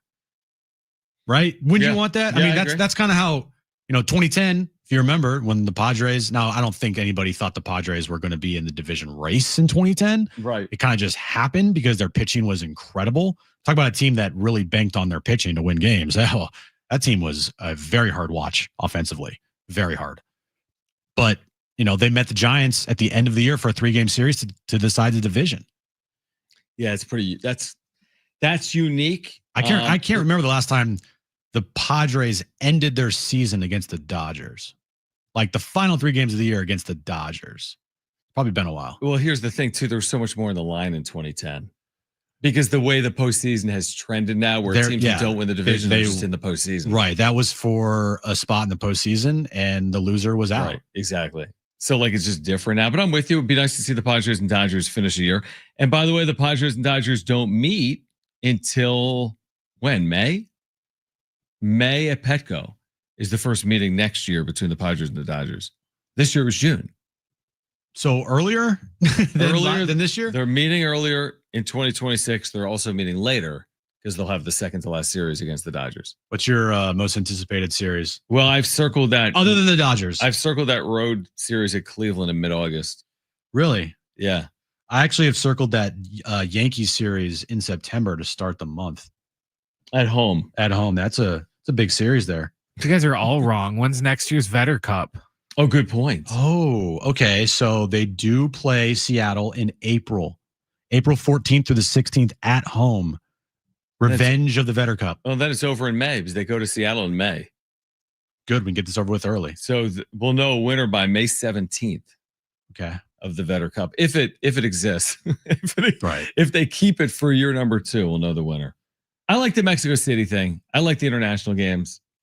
When this is weird. I'm trying to look to see what like their longest homestand is. Mm-hmm. I can't find anything longer than 9 games. Yep, that's where it is in May, right? In May, yep. Dodgers, A's, Phillies, and I'm trying to look to see what their longest road trip is. In June 9, Baltimore, St. Louis, Texas. What about after the All-Star break? They usually have like a 10-gamer. Yeah, that's a 10. Gamer. You're right. Kansas City, Atlanta, Miami. So they have a 9-game. They have 2 9. Well, there's 1, 2, 3 9-game plus road trips, and then they have a 9-game homestand, and then the longest after that is like what? 6, 7? That's kind of weird. Like I said, if you're going to win a World Series, got to do it now. Yeah, with that schedule. That's kind of crazy. Yeah, I'm not doing the deep we'll worry dive. about next year. Yeah, I haven't done the deep dive yet. All right, the latest on Jackson Merrill, according to Kevin Acee, and I think Mike Shildt basically shared this yesterday, was there is an expectation he could return this upcoming weekend in Minnesota. So again, Jackson Merrill, who has been on the IL, dealing with that ankle. It's his 3rd stint on the IL. And according to Kevin, the Padres expect Merrill to return during the series against the Twins this weekend. So whether that means Saturday or Sunday, he'll be back, it looks like, Jim, for the stretch run. You're going to see him in the lineup, obviously, each and every day, and he'll have about 20 or so games to, quote-unquote, get right before the postseason starts. The team needs Jackson Merrill back. They need to be at full strength. But I could also make an argument that with Jackson Merrill on the IL right now, they're not missing much. Like, I don't want to be that harsh, but just look at the numbers, and Jackson Merrill's not had a good season. It's, I think, a lot to do with his start-stop type of year, right? He started out red hot, and then boom, IL with a hamstring injury that kept him on the IL for a month, when originally it was just a couple-day thing, right? Then he gets hit in the head by a baseball, gets concussed, goes on the concussion IL. It wasn't his fault. And then the ankle twist at Dodger Stadium, gets that, then tries to play on it the next day, probably doesn't help his cause to get it better quicker. And then he goes back on the IL, all equaling what his year has been, which has been a pretty significant drop in production compared to last year. I agree with what you're saying. The reason, here's the thing. I think you got to hope that he can look like he has looked at times, whether it's this year early or certainly last year late, because it goes back to the point of like, what gives you the best chance to win at a high level? He's going to be in there. Yeah, they're not going to have him on the bench. Yeah, so he's going to be in there. So knowing that he's going to be playing essentially every day, and by essentially, I mean every day, when he's healthy, you're hoping he can find his footing. You know, he had this amazing start to his season, and then he got hurt. He had that terrific finish to last year. He was an integral part of the 2024 team. I don't know how realistic it is. It goes back to the Michael King thing. Is it realistic that Michael King in 2025's postseason looks like he pitched in 2024 when he's had these health issues? I don't know if it is or not, but I know this. Michael King's a big part of them winning the postseason. I think Jackson Merrill could be a big part of it as well, potentially for this lineup, since he's going to be in there each and every day. Because right now, when Jackson Merrill gets back, you're going to have to sit one of these 3 guys. Ramon Laureano, Gavin Sheets, or Ryan O'Hearn. Right. It's going to be Sheets, I would guess. Laureano is playing every day. There'll be a riot, right? Yep. If he doesn't. I agree. O'Hearn, there was a mini riot already. Mm-hmm. And Sheets, less of a riot, although there's going to be some displeasure potentially with him not playing. Sheets in the last 15 games, John. Now, it's not a big, number of at-bats, but still, 38 at-bats in the last 15 games. Okay. He's hitting 316. He has a 763 slug with 4 home runs and 7 RBIs. You're going to sit that. How do you sit that? It's a great point. We all know Jackson Merrill's going to be in there every day. Mike Shildt is not going to budge with this lineup. He is as stubborn as it gets with his guys. I don't even think it's stubbornness with Merrill. They just signed him to a $100 million deal. I agree, but with Jackson Merrill out of this lineup and Gavin Sheets in it to replace him, is it a better lineup? Yeah, it's a better lineup. But again, Mike, it's almost like with Merrill, that's what I would say. Mm-hmm. There's no way he's even given the opportunity to not play him. I know. Don't you agree? Yeah, he's an everyday player. Your 22-year-old's going to be coming off the bench. No, I know. After just signing that deal. Your point's right. I think both things are right. Like Sheets gives you a better chance to hit for power right now. But Merrill's your chosen one in the future of the franchise. He's going to play every day. And what they won't do is what they should do, which is once Merrill gets back, you put him in the lineup. And because Gavin Sheets has been so good for you and he provides something that you desperately need, which is pop in that lineup, guess who goes to the bench against righties? Against lefties. Against lefties? Or against righties. Luis Ariz, man. But he won't do it. It won't happen. The lineup is significantly worse off when you have Ariz and Merrill in it compared to if you would have Merrill and Sheets and O'Hearn in it. And especially against left-handed pitching. Oh, my gosh. We gave you Merrill has really struggled against left-handed pitching, and Ariz has really struggled against left-handed pitching. All right, we'll get to the wrap on the other side. Darnay Tripp will join us coming up at 4:30. Jonas Brothers tickets, we'll give those away coming up as well. We're with you for the next 2 hours until 6 p.m. on Jon and Jim. Stay with us.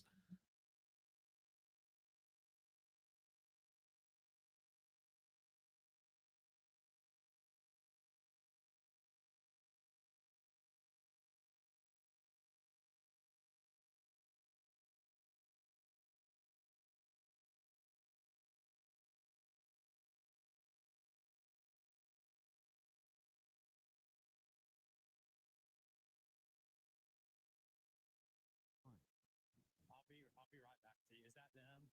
Yeah, one shirt is the one that was making all the fun. Okay. Yeah, there they are, right up there.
This update's brought to you by Staples Stores. Padres Mariners, game 2 of their 3-game series in Seattle tonight, 6:40. First pitch. Dylan Cease, who is 0-8 on the road this season, will start tonight for the Padres. Padres, of course, are back in second place, trailing the Dodgers by a game in the National League West. And tonight at 6 p.m. is the Sean Lewis Coaches Show with John Rich and Coach Lewis as they get you ready for the season opener on Thursday at Snapdragon Stadium versus Stony Brook. Staples has school supplies as low as 25 cents. Your back-to-school budget saved by the easy button. The easy button. What did you think I was going to say? Love me some Staples. That was easy. Previously on Jon and Jim. It's not like Judge is doing something beyond judging, so to speak. He's being judged, but it's not even the best season of Judge's career, so I got to give it to Cal Raleigh because of that. Look at Judge's career. I mean, this is a damn good season. Judge has had 2 better seasons than this. Last year, 58 and 144, 36 doubles. Like, that's an MVP season. If Judge ends the year with, say, 47 home runs and Cal Raleigh ends the year with 58, 59 home runs, especially at the position that he's playing, catcher, it's a premium position. Oh, yeah. I think you have to look at that and be the deciding factor here. Now, live from the studios of San Diego Sports 760, it's Jon and Jim. All right, San Diego and Southern California, what's going on? This is hour 3 of Jon and Jim. We have Darnay Tripp joining us in 30 minutes. He has texted us, Jim, and said that it was not his idea. Sports rap. So he is not taking ownership. He says, and it wasn't my idea. Well, the reason why he says that is because he doesn't want to get blamed for it. I'm trying. Do you remember those days? You say you've blacked it out. Correct. I completely blacked it out. I don't remember. You don't remember how it got I don't want to started? remember. You were like the star of It's a that. repressed memory. You were too. But you were like directing and I was. played a critical role. Okay. You want me to take you behind the curtain here? Yeah. All right. That thing was, it just, everything was made way harder than it needed to be. And it just didn't work. Am I wrong? I don't remember. I mean, we have this camera in here still that's, I think, hooked up to NBC7. I think they can watch us. They might be able to hear us. They pick up our audio. Like, we just have this camera there. Now, luckily for our YouTube show, Jon and Jim, we do have some really nice lights up there that are great for the show. True. So maybe, it wasn't all for waste, but It was a good idea. it's a great idea. The concept of let's talk about the daily sports topics with like Darren at the time, Darnay from NBC7, me and you. I think Derek Togerson was involved a few times. I think we fought over something. Oh yeah, you times. guys fought. What was the big fight about? It was Padres related, and I forget. Derek, do you remember? I think Derek's listening. I forget. Yeah, Derek, if you remember, please text us. I forget what it was, but the idea was good. The idea was good. Execution? It's like everything in life. A whole other story. Yeah, it's like I've got a lot of good ideas, and then like you try to execute on them, and Right. they end up not being as good. Maybe don't have it at the start of every show. Just saying. Oh, is that? Oh, it was the start of every show for us. You're right.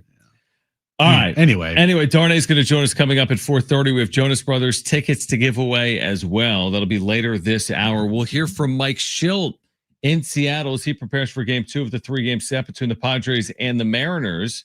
And right now, let's get to this. It's time for the wrap. Presented by Sombrero Mexican Food. Check out their website at sombreromex.com. I think you guys argued about whether or not someplace was a good destination for a coach. There's something like that, if I remember right. Destination. I don't remember that. again, I had it. I blacked Like there it was a out. job opening for a team, Oh. and you thought it was a good job opening, and he thought it wasn't. If my memory serves me correct. Pull up the audio. Just kidding. All right, let's get to the wrap. I burned the audio. Will Jaden Denago throw more or less than 20 touchdown passes this year? I'm gonna go with less, but just slightly. Like I think he can throw 18, 19 touchdowns, home runs. Baseball. I think he throws. I think he can throw. It's like, you know what? It's a new strategy. My arm is unbelievable. Just throw it over like the left field wall. It's like 330. So I should have told Tatis he could have done this months ago. He'd have 70 right now. I think he can throw 18 home runs this year. Oh my gosh. I think he could throw 18, 19 touchdown passes this season. 20. It's a big number in college. It's a big number. How many did Danny O'Neal throw last year? Like 12? 12. He missed a start at Cal. He was hurt, and he may have missed a half in one of the. As in, he didn't play all 12 games. Yeah. I do think that Jaden Denigal could have, like, just tell me if this is a good season, and I know you'll say yes, but like 18 touchdown passes and like 9 rushing touchdowns. Ooh, now we're talking. Because he's going to use his legs a lot. Right. And they're going to probably want to try to run the ball a lot. And down the red zone, just tush push? Not tush push, but, you got the option there, and Jaden Denigal can get out on the outside edge, and he can run. Let me ask you this. This might be getting the weeds, but they have another terrific athletic quarterback in Bert Emanuel Jr. Might take away some Is Bert opportunities. Emanuel Jr. at a goal line option, second and goal from the 3, third and goal from the 2? Well, Jaden Denigal is, I want to say he's bigger than Bert Emanuel Jr. Like, size-wise. They're both big. Jaden is taller than Bert. Like, watching them at FanFest, you could tell, like, there's a size difference there. Not probably like a huge size difference, but as far as like height goes. Okay, so Jaden Denigal is 6'4", 6'5", 235. And Bert Emanuel is listed at 6'3", 235. So, yeah, he's taller than him. Mm-hmm. What was the question we were asking? I mean, touchdown patches will he throw? I guess I'm just basing it on Bert Emanuel's career. He's been an excellent running threat. In fact, he has run for, how about this, 12 career touchdowns in college, Bert Emanuel Jr. That's a big number. So I think my point is I think he'll be involved in the offense. I wonder if he has some opportunities near the goal line or not. 20 touchdowns for me, I think it's possible. I really do. I think it's possible. I don't think it's crazy to think that he could have 20 touchdown passes this year. Next question. How many home runs will Cal Raleigh throw for this year? I'm going to go with 58. You think he's hitting at least 50? We already hit 50. You think 8 more? 58. Hope I'm wrong because I want to see him hit more than that. But I think to break the record for most home runs hit in franchise history, which is Griffey at 56, to break the record of most home runs hit by a switch hitter, obviously already has the most home runs for a catcher in the history of the sport. Yeah, I think that's a good number. I'll go one higher. I'll say 59. I'll go 60 then. I'll go 61. What's the American League record? Do we decide? 62 by Judge. I mean, there's an outside shot of it. It would be crazy, but yeah, I think 58, 59 is realistic now. I'll go 74. Now would be a big finish. Yeah. Cal Raleigh. Next question. Will Shedeur Sanders start a game for the Browns in 2025? You saw he's listed as the number 3. Only if a bunch of injuries happen ahead of him, or if Flacco and Gabriel just suck. Well, that's going to happen. One of them. Look, Joe Flacco will not be the starting quarterback for the entire season for the Browns. Right. Dylan Gabriel will get out there and make some starts. Now, if Dylan Gabriel goes out there and he starts playing well, Shedeur Sanders has no shot. Like, they're not going to do any type of, you have the last name of Sanders? Like, we're going to put you out there. Like, no, they're going to put the best quarterback out there. And if anything is an indicator for maybe how well these two could play, or how these two might look in a regular season game, just go to their third preseason game. Shedeur Sanders was awful. He got sacked 5 times. He did not look good in the pocket. He looked exactly like he looked in college with Colorado. And that's probably a big reason why he dropped as far as he did. Like, his pocket awareness, not good at all. Dylan Gabriel, on the other hand, looked much more comfortable in the pocket, stepping up, making the right reads, right throws.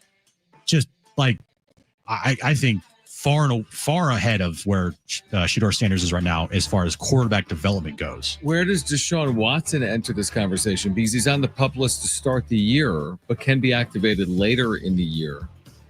Again, that's the weirdest quarterback group ever. It's the weirdest thing ever, but I also wonder, like, if Deshaun Watson is healthy in the second half of the year, I mean, isn't he getting back on the football field?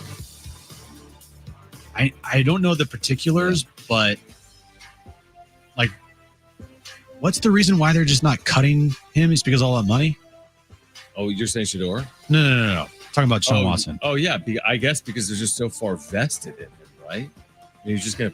It's just over. Cut ties. Or are they gonna wait for him to get healthy and he's gonna start for them in 2026? I don't know why they haven't cut ties with him already. Interesting, yeah. But I think it has to do with all the money they have to eat. Like that dead money, if they cut him, it's the worst contract in the history of the sport. He's 29. He's 29 years old. I mean, you give him another shot a year from now or not. I don't know. Next question. Is Fernando back? Is he back, Jim? I mean, he went 1 for 5 last night. Right. He's back. Homered. Hit 4 home runs in 8 games. Then we can start talking. Mm-hmm. It's happened a lot this year. Start, stop. Oh, he's back. And then he goes into another slump. It's like, oh, he's back. And he just only walks. Have we even truly said since like May that he's back? No. We've maybe entertained the question. Like, it's just nice to see him finally get a home run. But the only way that I'll entertain the he's back conversation truly is if he puts together a month of September where he hits 7 or 8 home runs, and then you get into October and he hits 4 or 5, and you're like, wow, all right, there we go.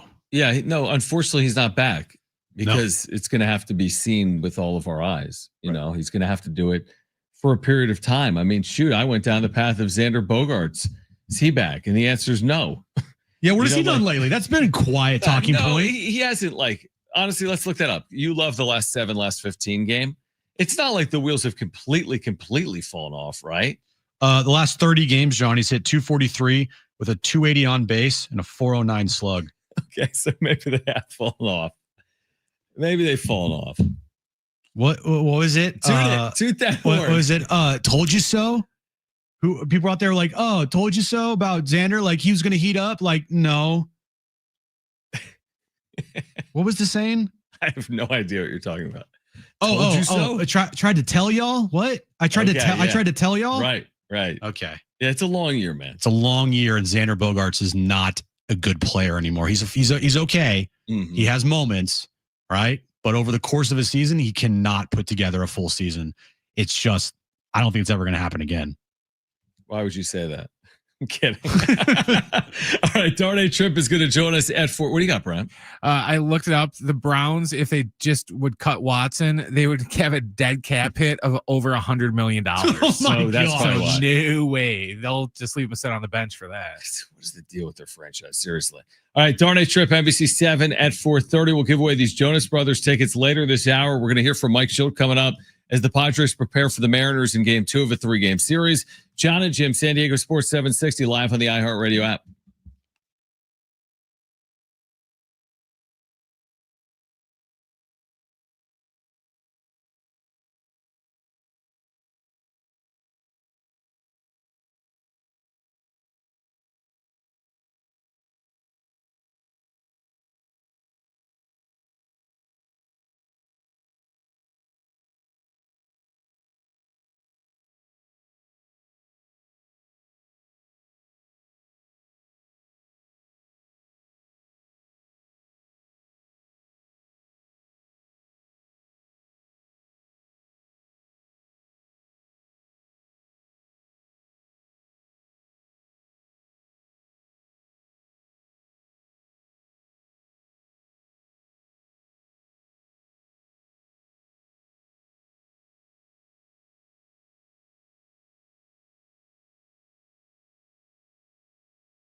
All right, we all remember that one teacher who made a difference, believed in us, challenged us, made learning fun.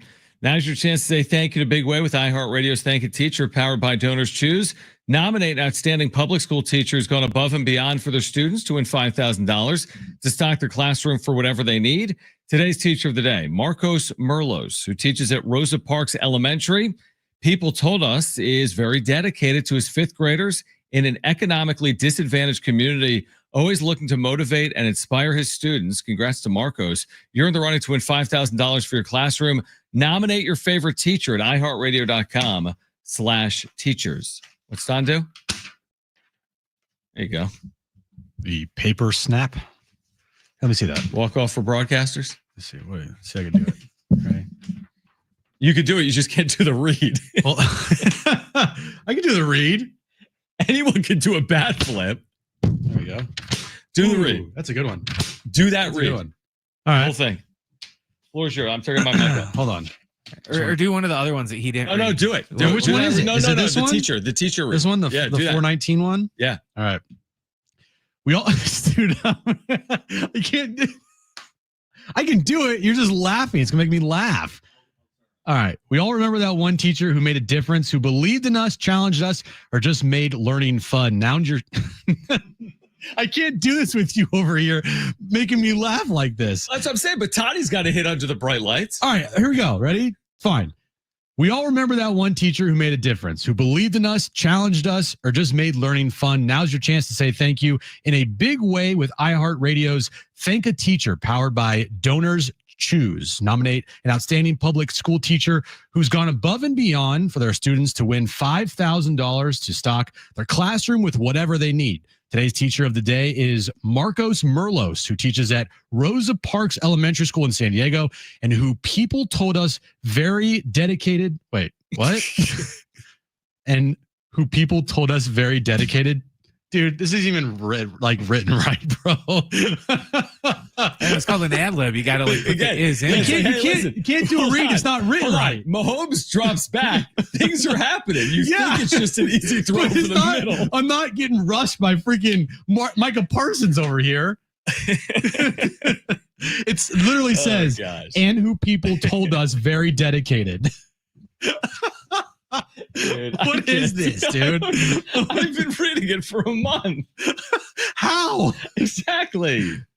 That's why I did this. I felt like it was earned. You're like, I did it. I got through that. Oh my gosh.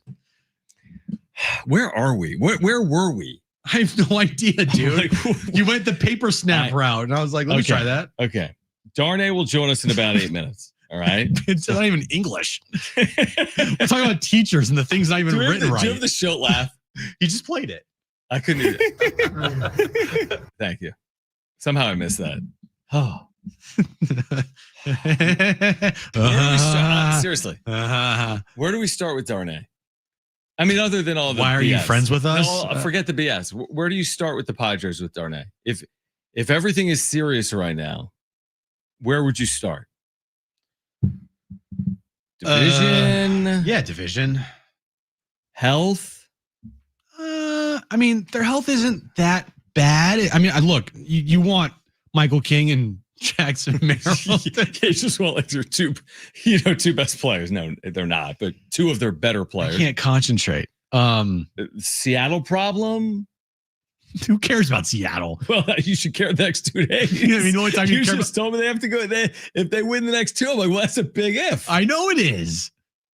I'm just talking about like the future. The next time you face Seattle will be in the World Series. We'd all take that, right? Can you imagine that? Dude. I can't deal with those promos if they then Vetter cupped us up. Oh my God. And they're showing that guitar constantly. And like Seattle got in the regular season. Could the Padres get revenge? Like nobody cares about the regular season of the World Series, do they? You know what I'm just thinking about? Because my head is all over the place. I can't wait to go back and watch me read that read and then get to the part where it makes no sense. Like Brett made a good point though. In live television, in live radio, we can talk to Darnay about this. The teleprompter might go down. Yeah, but here's the thing. When you're bound to read the teleprompter if it's not like English, you're like, wait, what? Right. You're going to mess up, dude. I will say this real quick. Unless you read it beforehand 100 times. I will say this. I think TV teleprompter work Oh, it's so difficult. is way harder than what we do. Way Now we harder. fill time. Yeah. Okay, that is the challenge. We don't have to be perfect with filling time. No, in fact, we have proven that. Yes, we do have. not have to be perfect. You could frankly be bad at it. But like, isn't it one of your greatest fears that you don't have a teleprompter and you're doing like a 3-minute sportscast and they're like showing highlights? I'm like, what is Like this? ad-lib this? Ad-lib this? Can't do that. By the way, the chat, Jim's about to go on IL after this read. Jim fail incoming. Yeah, that was an interesting. But no, you're right. I mean, what job would you rather have? Seriously. This one. When I was in college, one of my classes was like, there was a TV studio at the school. Mm-hmm. And so we had like do all the different areas of like a studio. Like we'd have to like do the producer role. We have to run the show. You have to be in front of camera? And like read off a teleprompter. Okay. Like write your own script. It was difficult. Didn't have an ad lib class. Did not have an ad lib class. No, that is we did. difficult. I mean, that makes sense. It was difficult because it's good. It's hard work. But if you mess that up, and especially if the teleprompter's going fast, like, dude. And the Padres have been in the Yeah. The Padres won last night. No, I'm screwed. Right. Maybe we can ask Darnay about that. How hard is it to read off a teleprompter? I mean, he basically should have it down pretty much pat. He does. We've seen it happen. We've seen him do it up close and personal, and he's very good at it. So different because it's kind of his job. Yeah, it is. Like, I want to ask him, what does he think is easier? He would tell you TV. I think he finds this harder because of the amount of space you're given. Right. Like in a telecast, it's like, all right, we got 3 minutes. You got 3 minutes. Well, that's Hartman's strength. Now that we're really off topic, they would tell Hartman, like, he's doing a stand-up from crypto, like, you have 1 minute. He wouldn't even use a stopwatch, and he would hit 1 minute. Steve is like the most professional, like, ad-lib reader on the planet. He's like ChatGPT before ChatGPT. He's just going to, like, do it. There'd be 100 times when I was his producer, when I'd give him a read to do for, like, a sponsorship or whatever. Do it. And he would do it one take. I know. It's ridiculous. Yeah, so. All right, Darnay Tripp, NBC 7. On the other side, this is Jon and Jim, San Diego Sports 760, live on the iHeartRadio app.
This update's brought to you by Staples Stores. Padres and Mariners, game 2 of their 3-game series tonight up in Seattle. 6:40 first pitch. Dylan Cease, who is winless on the road this year, will be on the mound for the Padres. Padres, of course, fall back to second place in the National League West with their loss last night and the Dodgers win over the Reds. And tonight at 6 p.m. is the Sean Lewis Coaches Show with John Rich and Coach Lewis as they get you ready for the season opener on Thursday night at Snapdragon Stadium versus Stony Brook.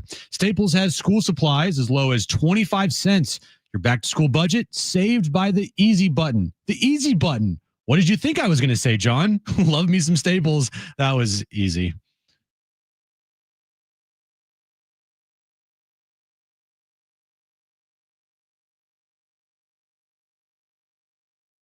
All right, Darnay Tripp, NBC7 is with us. Jon and Jim, San Diego Sports 760. Padres Mariners coming up tonight, game 2. There's a couple of places we want to go, Darnay, before getting into the Padres. One of which, because you heard us going down this path, and yes, did I kind of throw you under the bus a little bit? I may have. I'll take some accountability. Right? It may have, yeah. Okay. I recall a world where you at one point texted me or called me, or we talked about this idea about sports rap. And you're like, hey, what do you think of this idea? And I remember saying, I think it's a good idea. What are you talking about? I'm saying, whose idea was sports rap? I think the idea came from people above both our heads. I think it was a station collaboration, which I think was a good idea. And from there, we kind of spitballed how it could look and the format and this and that. And we did sports rap for a while and it was fun. But I don't think I birthed this idea. I think the idea of collaborating with you guys came about and then the conversations went from there. Look, we just wanted to make you the reason why sports rap happened, give you all the credit, but I guess you're not going to take any of it. Time out. Yeah, exactly. But here was my other question. Look, forget about that for a second. It didn't sound like you were giving me credit earlier. That's not how it sounded. Yeah, I can sense a little bit of the anger in your voice. He's like, why am I doing this with you guys again? I just assumed you weren't listening. Quick question about, we went down this path of, would you prefer to be a TV, like sportscaster, or a radio broadcaster? Or which do you think is harder, doing TV or doing radio? How would you answer that? I think they're harder in different ways. I think there's like a lot of behind the scenes stuff with what we do in terms of like cutting video and graphics and like the production side of it. And I know you guys have that as well, but just the fact that it's like a visual medium, there's that other thing. But we're also talking like 3 minutes for me, 3 hours for you. So that, I filled in for Darren. I've done shows with you guys. It's a lot. And I'm exhausted. I'm worn out after those. So I think they're kind of exhausting in their own way. And I mean, one of the things when I got to San Diego, I was like, this is a strong sports radio market. And so I think for San Diego's purposes, like, doing the TV job is great. And I really, really enjoy it. It seems like it's, baked in for sports fans a little bit more like on the radio side. Like there's a real strong kind of following and connection there, if that makes sense. No, yeah, it makes sense. And by the way, it's 4 hours for us, Darnay. 4 hours. Could you do a solo 4 hour show? How would you feel after that? For now, I think five sounds like a nice round number to me. Just, hey, you know what? Just make it 6. Screw it. Tell our bosses, just make it 6 hours. All right, let's get to the Padres 6, here. Why not? Yeah, 6. Why not? Who cares? All right, let's get to the Padres. So it's been a 3-game swing essentially here the last 2 days. 2-game swing on Sunday, and then losing last night. Dodgers winning. Now you drop to second in the division, a game back, but really 2, and you're 2.5 back of the Cubs here. As far as, how you think this thing could go, where are you leaning on this? Because, not only are you going to have to outplay the Dodgers, but potentially they have to outplay the Cubs as well to secure a home field, playoff series here come postseason time. Yeah, I mean, I think maybe it's a good thing you don't necessarily have to go through the Dodgers. I mean, that's kind of like the anomaly of the season. Now, obviously, if you break it down and you finish a couple games behind the Dodgers, it's going to be essentially because of what happened in that series head to head. But just from Sunday on, the fact that you're like tied up Now, granted, they have the tiebreaker. You need to finish a game ahead of them. They've done that over the course of the last month and a half, 2 months. What were they, 9 back around July 3rd?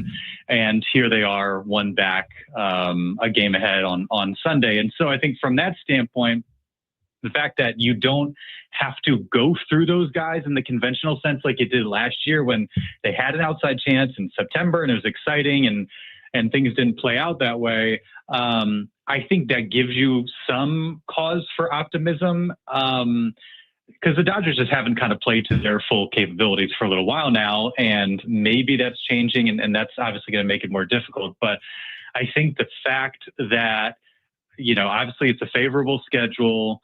You don't have to beat the Dodgers head up necessarily to get through. I think you like your chances and you love the situation you're in. Obviously, they haven't been in this type of spot for a long time, and so you take it every single time. And I think as far as the wild card is concerned, like I'll worry about that when I absolutely have to. Like the fact is, you're pushing for the division. And, that's not going to change anything just in terms of your approach if you end up having to settle for the wild card. I think that's kind of the focus. And hopefully, in the event that, say you're a week or 2 out and the Dodgers have a 3-game lead, it doesn't look like it's going to happen for you. You can, hope for the best as far as the Cubs are concerned. But for me, like my full attention would be on the Dodgers trying to win a division title for the first time since 2006 and kind of letting the chips fall where they may as far as the wild card goes. I think it's a good way to look at it, especially being just so close right now with 30 games to play towards the top of the NL West. Darnay Tripp, NBC7 is with us. So, they've gotten good production out of this lineup. But Jackson Merrill's been out, and he's coming back. Obviously, at some point, the reports are that he'll be back at some point this weekend. Like, what do you make of what that means for their lineup? Because that means either a Laureano or an O'Hearn or a Sheets is going to sit, but there's no other choice, right? I mean, Jackson Merrill's going to play every single day. You could almost argue it's at the expense of some of the production that they've had here recently. Yeah, it's a great question.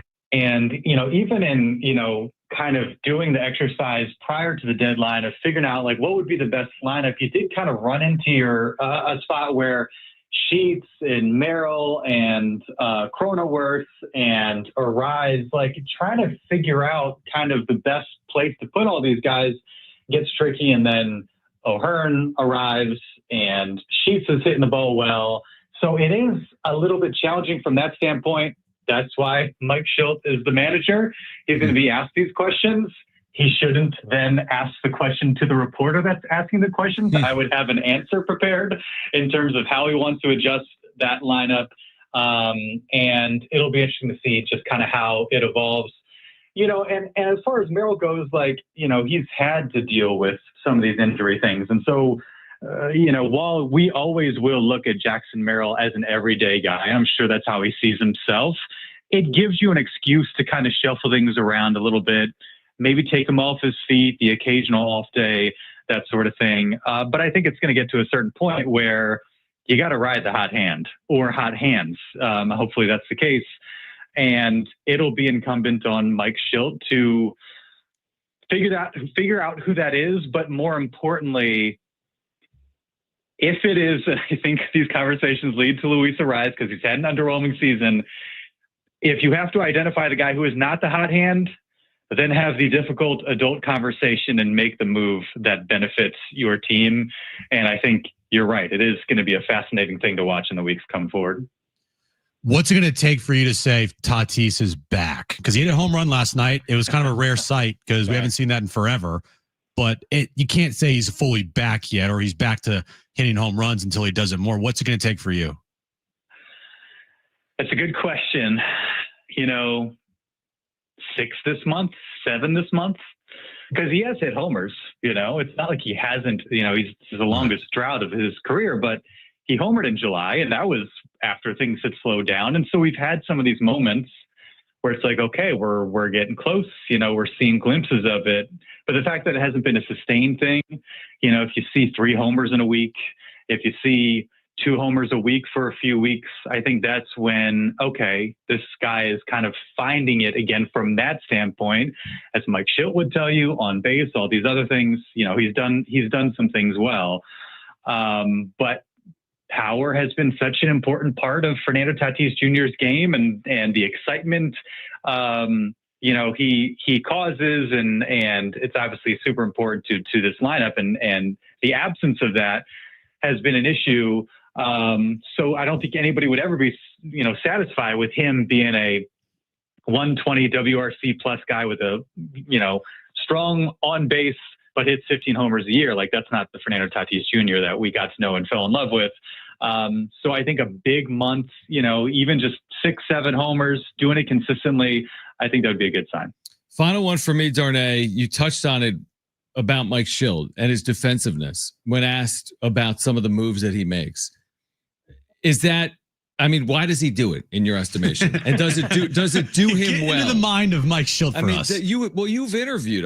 You're there for those back and forths. What purpose is it serving? That's a great question. I don't know. I've thought about this a lot, and I don't know if I'm prepared to give like a full dissertation on it. I think I do think there's part of it where he is defensive of his guys.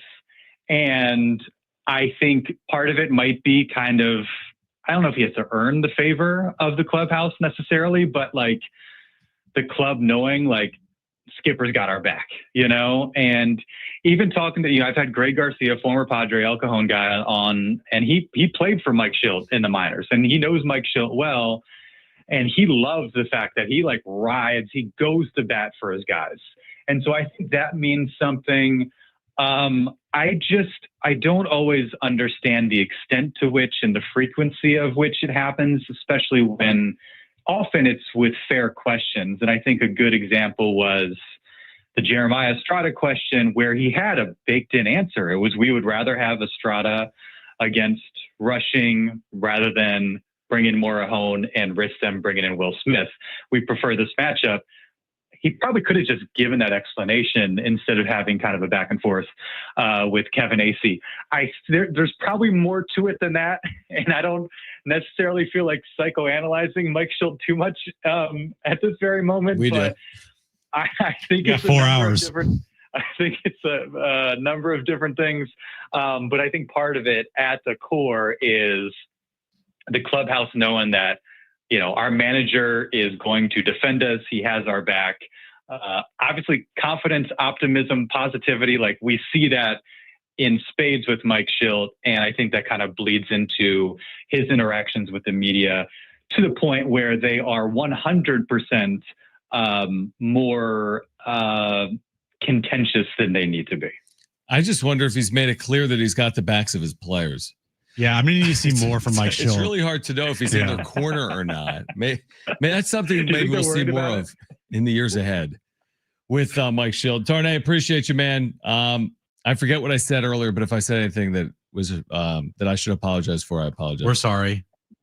No, it's fine, and I look forward to ignoring the group text for the rest of the night. Okay, I didn't really mean what I just said about apologizing, but we'll text you in 5 minutes. Yeah, we'll text you later. I don't actually think you had anything to apologize for. No, but, you know how. Like I tell, we're pre-apologizing for something before he goes. It's like what I always tell my wife, and Jim does the same with Aaron. I think anything we say during the show cannot be used against us. No, we are because. And you appreciate it, Darnay, having done the radio side or like filling it. We have time to fill. We go down paths that we just go down. You have to. You just got to do it. It's not. Yeah. It's a bit. I get it. It's a bit. All right, Darnay, thanks, man. All right, see you guys. All right, Darnay Tripp, NBC 7. We're giving away Jonas Brothers tickets. We're going to hear from Mike Shildt coming up. This is Jon and Jim. Stay with us.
All right, San Diego State football back on Thursday. They'll take on Stony Brook Snapdragon Stadium. Pregame coverage at 5, kick at 7. On your home for San Diego State football, San Diego Sports 760. Again, the Sean Lewis Show is tonight at 6 p.m. Now, Mike Shildt is speaking with the media as we sit here right now. We'll give away Jonas Brothers tickets in a minute, but Mike Shildt is speaking with the media, and this goes down the line of Kevin's reporting. But according to Shildt, at least another turn before Michael King is back in the rotation. He's slated for another sim game in the coming days, Mike Shildt said. Meanwhile, Alec Jacob is there to fortify the bullpen, and JP Sears is soon to be optioned. So Sears, ineffective yesterday, will be optioned. Alec Jacob, to give them maybe some length or a fresh arm, whatever it is, will join the Padres per AJ Cassavell. Okay. Just more sim games for Michael King. We'll see what happens. Coming days. So we're doing. You said that Baltimore series earlier. That still works. It does, right? If he pitches, say Thursday, then you're looking at Tuesday. Next Tuesday as you're making your return. Yeah, that's right. Which is possible, right? Definitely. But still, But remember, it was going to be Seattle. It was going to be Seattle. He's not going to miss any more time than the IL stint requires. Yeah, so we'll see how it goes. And my guess is when he returns, it won't be like, oh, he's going to pitch 6 innings. Like it's going to be, hey, you're on a pitch limit here. And last time it was like 2 innings. And we'll see. I wonder. I honestly do wonder this. Using sim games put a player in the best position to be successful immediately when they return to the major leagues. The reason they love these sim games is the controlled environment, right? They can do everything that they need. They can monitor everything that like a Michael King or Yu Darvish needs. But are you putting them in a situation where they're dealing with like real adversity, or that they're being tested in a level that is necessary to prepare them for getting back? Well, let's just also be real here. These guys aren't like rookies. They're vets. They've been in a big league game before. They know what what they need to do to get ready. Yeah, but I mean, I was 10 years ago, there were guys like Roy Halladay throwing. I know. For a hitter, rehab games. I would much rather have a hitter go down for a game in the minors than like a sim game or something. Oh, I got you. You're saying the hitter would get more out of going down, but I feel like the pitcher would get it. When you're Michael King, you've thrown 2 innings since May 18th. Right. You have to be put against like an opposing team in a stadium. Right. Like there's no way there's no advantages to that. It's been going on for 100 years. I got it. I know why. Okay. They just don't want these guys to go down and throw to Campy. And put them in double A. It's kind of maybe honestly. I mean, put them in single A. Keep them away from Luis Campusano. Yeah. Maybe. I mean, maybe it's too much reaction. I just feel like we've gotten away from like, you have all these minor league affiliates. Mm-hmm. You have a guy that needs work. Why wouldn't you just have him play with? Because Yu Darvish had a bad experience in Las Vegas and that set him back. So now we can only have sim games. That's what happened. So like Yu Darvish just had a AAA start. Right. Like 2 months ago. Now they won't use him anymore. Did Michael King have a AAA start before he returned last time? I want to say yes. Yeah, he did actually. He did. But so what? He doesn't need one now? Just wasn't good enough experience. Maybe he doesn't want to go down there. Maybe he feels like he doesn't need it. Maybe. He just needs to get his stamina up a little bit here. Which is fine. I'm just saying that when you get into September, thin margin, you're a game back in the division, you need this guy to be good. Do we want to be saying after Michael King's next start in the major leagues, he was rusty. He was all right, but he was rusty. I mean, I get it. Don't you expect him to be rusty? I would expect him to be very rusty. Yeah. He was very rusty his first start back. And you thought, all right, his stuff still looked good, just has to work on his command, but he's throwing, same velocity. It wasn't like his velocity dipped at all. Mm-hmm. And he's just rusty. And then he went back on the IL. Right. So he's bound to be rusty again for at least his first start. I mean, I'd be very surprised if when he comes off the IL, he goes, 5 scoreless, 1 hit, 7 strikeouts, 1 walk. But would he be less rusty if given a proper rehab stint? As in last time he rushed back, he made 1 rehab outing. He was out for over 2 months. He rushed back, and then on the other side of it, he admitted, or at least Kevin said, that he basically rushed back. He was dealing with a knee, but he wanted to get back. I'm just saying, put these players in the best position to be successful. And I feel like with starting pitching, sim games, you're asking for trouble on the other side of a sim game. Because they're gonna be like, oh, he was great in a sim game, man. Up downs, 4 innings, man. He shoved. And then all of a sudden you get back to the major leagues. It's nothing like no hits, 12 strikeouts. There's like, you can't compare a sim game to what you're going to see, I guess, is my point. We'll tell you how good he was, and he was fantastic. Every sim game is the best, right? Oh, you're the best player in the world in sim games. But then in those minor league rehab starts, they're giving up like 6 runs in 3 innings. Right. Those are a different story. They really are. All right, call right now if you want a pair of free tickets to see the Jonas Brothers with Boys Like Girls September 4th at the North Island Credit Union Amphitheater. Tickets and info at Ticketmaster.com. Caller 5, you are going. The number to call is 877-767-4760. Pretty good giveaway. Pair of tickets to see the Jonas Brothers on September 4th. Call right now. Caller 5, you are going. 877-767-4760. 877-767-4760. We'll kick off hour 4 on the other side. We'll hear from Mike Shildt. We're with you until 6 p.m. Jon and Jim, San Diego Sports 760 live on the iHeartRadio app.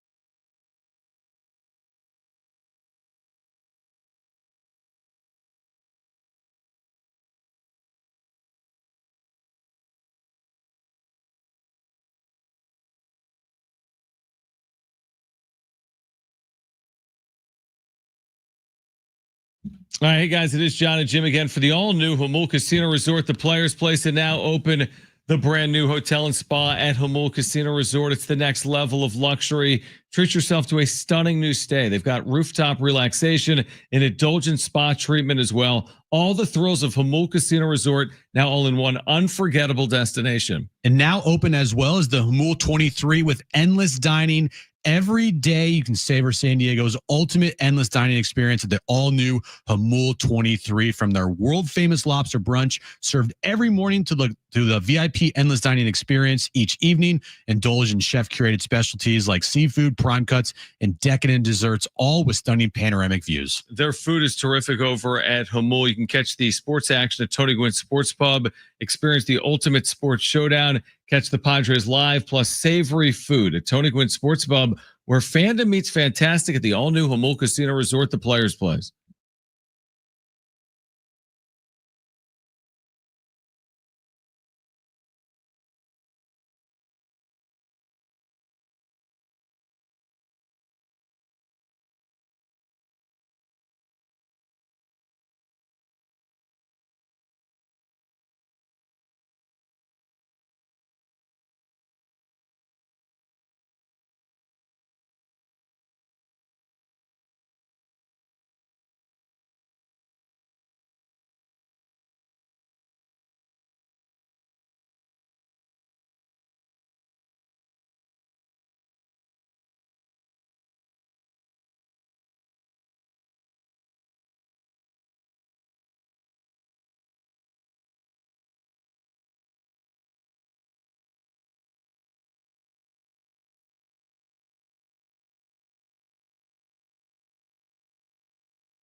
This update's brought to you by Staples. Padres and Mariners, game 2 of their 3-game series, 6:40 tonight in Seattle. Padres, of course, now trail the Dodgers in the National League West by 1 game as the Dodgers beat the Reds last night in LA. And tonight at 6 p.m. is the Sean Lewis Coaches Show with John Rich and Coach Lewis as they get you ready for the season opener on Thursday night at Snapdragon Stadium against Stony Brook. Staples has school supplies as low as 25 cents. Your back-to-school budget saved by the easy button. The easy button? What did you think I was going to say? Love me some Staples. That was easy. Previously on Jon and Jim. It's not like Judge is doing something beyond judging, so to speak. He's being judged, but it's not even the best season of Judge's career, so I got to give it to Cal Raleigh because of that. Look at Judge's career. I mean, this is a damn good season. Judge has had 2 better seasons than this. Last year, 58 and 144, 36 doubles. Like, that's an MVP season. If Judge ends the year with, say, 47 home runs and Cal Raleigh ends the year with 58, 59 home runs, especially at the position that he's playing, catcher, it's a premium position. Oh, yeah. I think you have to look at that and it be the deciding factor here. Now, live from the studios of San Diego Sports 760, it's Jon and Jim. All right, San Diego and Southern California, what's going on? This is the final hour of Jon and Jim. We are with you until 6 p.m. We're going to hear from Mike Shildt coming up momentarily. So we'll hear from Mike Shildt. We have Jim's back page coming up as well. We're getting you ready for Padres and Mariners. We'll see what kind of update Shildt has for us on Jackson Merrill, right? I think it starts there. So this is pretty brief. Yesterday we had over 8 minutes of Mike Shildt. We didn't even play the entirety of it. No. Today we have 2 minutes and 37 seconds. What? Which has actually been cut down to probably like 2.5 minutes max. What's happening? So here is Mike Shildt, and it starts with an update on Jackson Merrill. No baseball activity. He's felt as good yesterday that he's felt since it's happened, and we're still in the process of evaluating. Is it too early to anticipate him being back at some point in the Minnesota series? We're not there yet. I mean, that's not to say it's too early, not to say it's too late. We just don't have that timeline for you. How about Michael King? Where is he right now, and what's your anticipation of his timeline? I think he's on the outfield. Couldn't help it, Don. Yeah, I think he's doing okay. You know, I mean, he felt as good as he's felt in talking to him a little while ago. He's playing catch today, and then we'll figure out what it looks like for him moving forward. But there's a good chance he's going to throw some kind of simulated game in the near future, but it really depends on how he plays catch and comes out today. Is there any sense of optimism that we might see him in Minnesota or Baltimore against Baltimore? We're not quite there yet. I mean, you can be optimistic. We're optimistic, but we're also realistic of where he's at, and we're still in putting the pieces together of what's next for him, and what's next for him is a simulated game somewhere. Do you have a day in mind for that sim game? We have in a light pencil, but nothing we're going to share because it's just be irresponsible to share something that may or not happen. Guys? Silent Jacob in there. What do you expect from him to do? Yeah, I mean, it's tough for JP. I mean, that's he's in this cycle that we're in that, multiple guys are in, Vasquez and Hart and Jacob, Reynolds, I'm sure Marinaccio. I know these guys have been great for us. They pitched well and helped us, and I admire how well they handle it. A lot of respect for this group, and JP understood it. The opportunity to come in and get an arm, but he took like a pro, and he'll be back. That's for sure. As far as Jacob goes, to your initial question, AJ, he's a guy that hasn't pitched in a while that can provide us some length if we need it. So it doesn't sound too great on Jackson Merrill. Michael King, on the other hand, we'll see. But, I mean, Merrill's not even starting any baseball activities yet. And, he's not even doing anything. That, like I said, when you have a sprained ankle and then you add a bone bruise to that doesn't take just like a week. That's like a 3 to 4 week type of thing potentially. Well, hold everything, because since Shildt spoke with the media, Kevin Acee has tweeted. Okay. Jackson Merrill is on the field playing catch. He has brought his bat too. This is his first baseball activity. So from no baseball activity, you're right. When Mike Shildt spoke 10 minutes ago. But is he running? Is he running? No, the bases? I mean, this doesn't mean tomorrow. No, obviously, but it is Tuesday, and I think Kevin's reporting was Saturday or Sunday. Okay, which is relatively soon, and would be the day he's eligible to come off the IL. I get your point, which is the injury was probably a significant one, hence the fact that he went on the IL and is ultimately going to miss a couple of weeks. But again, Kevin's saying that he is playing catch, which again doesn't mean you can play in the major leagues. He's brought out a bat too, and this will be his first baseball activity. Who even knows, man? Like with King, with Merrill, I do know they're both really important and they need to get them sooner rather than later, but not at the expense of their health. So that's the balancing act. You need them, but not at the expense of their health. If Jackson misses, say, another week and a half here, and the guys that are in there for him are really playing well, like maybe there's another question that we're going to have to talk about, and Shilt's going to have to do. I mean, he's going to put Jackson Merrill in there for sure. Jackson Merrill will like knock down Shilty's door into his office to like put him in the lineup, right? Because Jackson Merrill hates being out, but it's what's best for the team, and so we'll see what happens going forward. But that's the hard thing. I mean, what's best for the team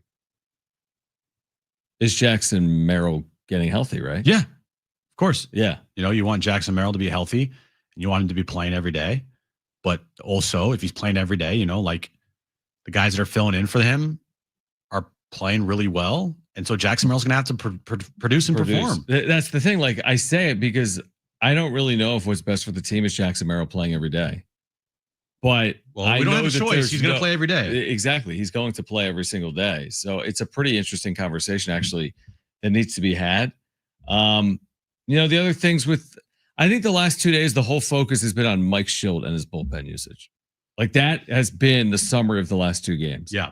It was obviously 2 days ago, Jeremiah Estrada. Yesterday, it was David Morgan. This is pretty simple. Tonight, at some point after Dylan Cease, they're going to turn to their bullpen, hopefully with a lead, right? Yeah. I guess what's going to happen. Everyone will second guess the hell out of it if they blow the lead, or he'll make the right call. Right. But the pieces are in place. We've talked about, how do you use these pieces? When do they come into games?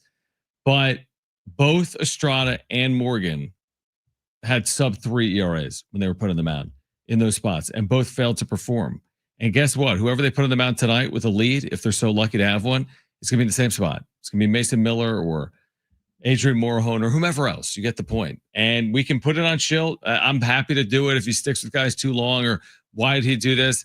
End of the day, now it's time for guys like Estrada, Morgan, whomever else to hold leads. And this is the time of year where you hope to get some confidence heading in to October that you can hold those leads. But I'll criticize Mike Shildt. I don't really put the last 2 days. I put it on everyone, but I don't put it fully on him. That's for sure. I agree with that. I don't think the last two nights bringing in Estrada and David Morgan when he did was like egregious moves. I don't. They just didn't play. They didn't pitch well. Right. I'll argue with anybody about the decisions for Estrada on Sunday. I kind of did that last night on social media. Everyone was it didn't work out well. Everyone's very adamant that that was the worst move in the history of the sport. Right. But it's true. Shildt has a lot on his plate to juggle here with this bullpen, especially when you have so many good bullpen arms. You have one guy in that bullpen that has a defined role. Think about that. Suarez. There's one player in that bullpen with a defined, hey, you have the ninth. Everybody else from the fifth inning on could be in at any moment. Like that's difficult, especially if you have a routine in the bullpen where, if you're the seventh inning guy or you're the eighth inning guy, exactly when you need to start warming up. If they have the lead, when you need to start getting ready to throw, and you need to get, when you're about to come in the game. But right now, I feel like the 5 through 8, it's like, who knows who's going to be in the game? It's an interesting point. I'm looking at Mason Miller, for example. 9 appearances, 8 of them in the 8th inning or later. He had 1 7th inning appearance, and that was back on August 9th. He's appeared in the 8th inning or later in his last 5 appearances. But it's an interesting point. It's a point I've made since the deadline. You have to define roles. People want to know what they're supposed to do. Nobody wants to go to work and be like, what am I supposed to do? That's the worst feeling in the world. Your first 2 weeks of the job, what do I do? Like, tell me what to do. Like, tell me what to do. Show me how to do it, and I'll do it. It's the absolute worst feeling. So I would think at this point, you'd kind of have a feel for what your role is if you've been acquired. But here's the thing, even if you were here, it's like you have a job and they bring someone else in. You're like, well, what does that mean for me? Like, I thought I was the guy fixing engines. Yeah. Now he's doing it? Because, when you have defined roles, you're like, all right, Morehone's got the 7th. Yep. Adam and Miller, eighth, depending on who's up or available. Suarez in the 9th. Right. Estrada, you got the 5th and the 6th, or the 5th or whatever. But that's not how it's been.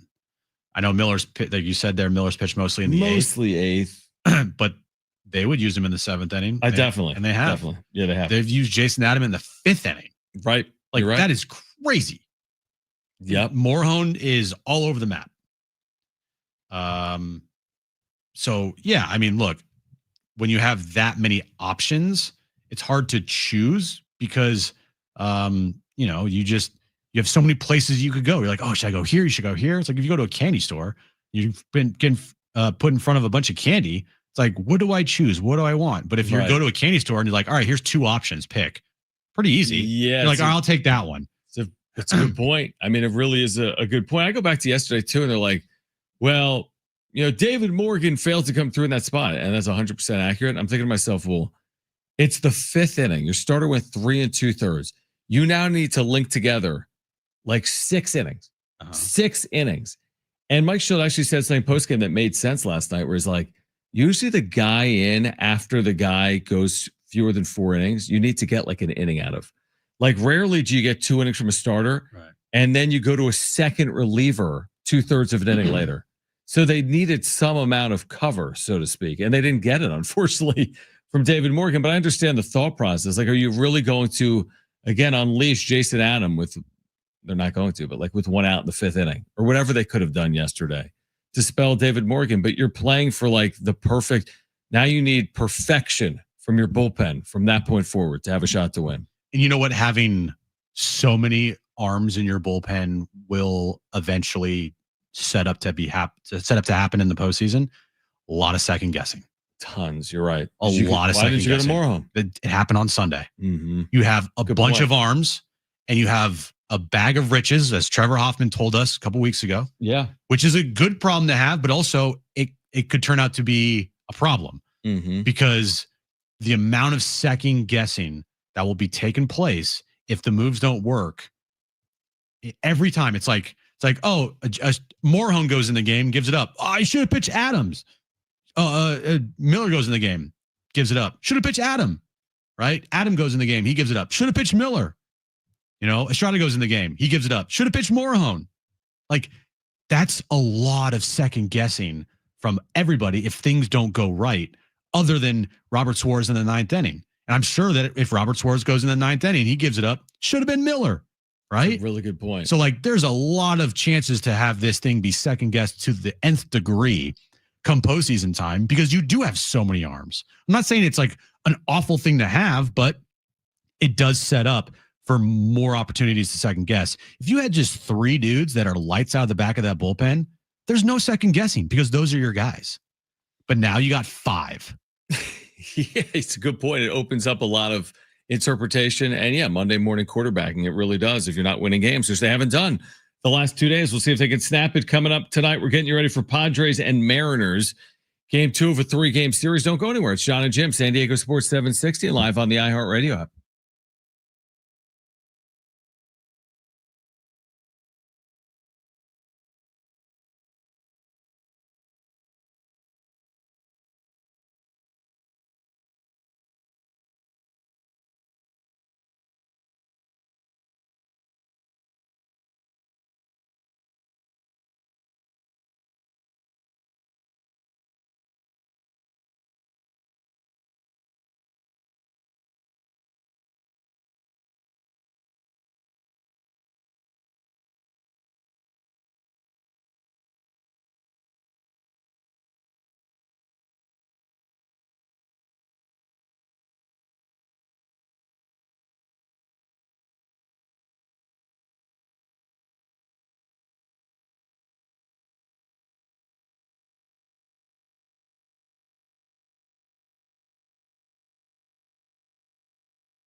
All right, tonight at 6, the Sean Lewis Coaches Show. Me and Rich, we're going to sit down with the Aztecs second-year head coach. We'll preview Thursday's opener against Stony Brook and more. It's the Sean Lewis Show, and you're home for the Aztecs. San Diego Sports 760. Can you give me a preview of the preview tonight?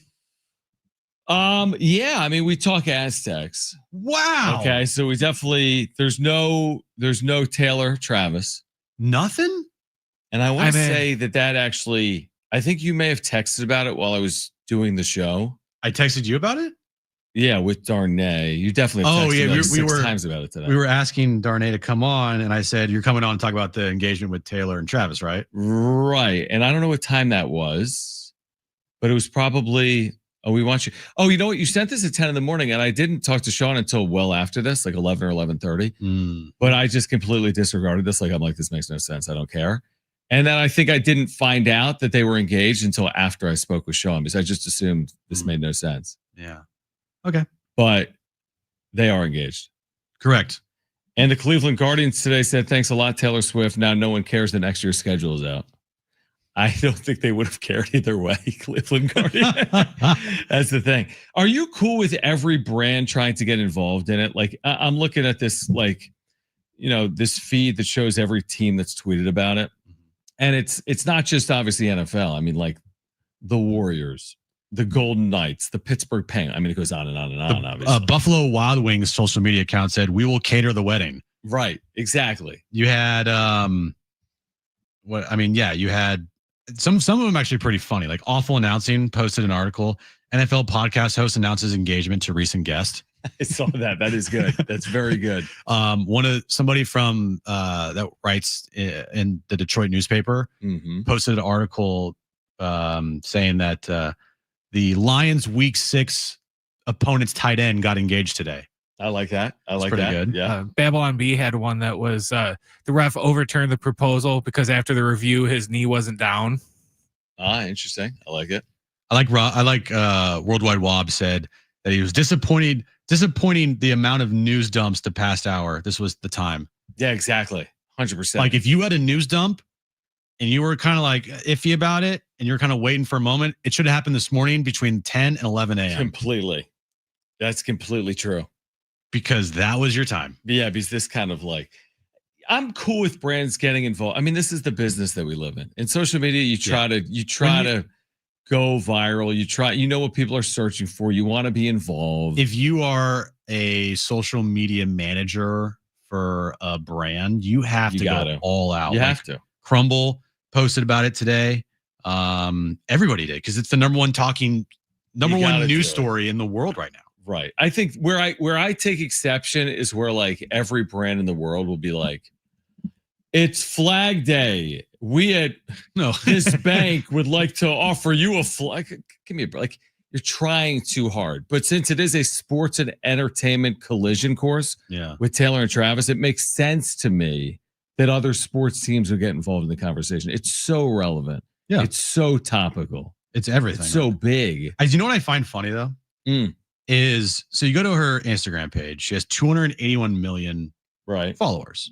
That's a lot. Okay. Yeah, it is. This post has 21 million likes in 7 hours. The record is 75 million posted by Messi. I say she doesn't get there. Do you? What do you think? Seems like it's slowed down. Yeah. I mean, 21 million in 7 hours. I would like to see how many Messi had in the first 7 hours of his post, but it's different. I mean, World Cup. It's an entire country. I mean, but this is the entire world. 200. I don't know. We'll see. We'll see what happens. Yeah, how many people she's following on Instagram? 40.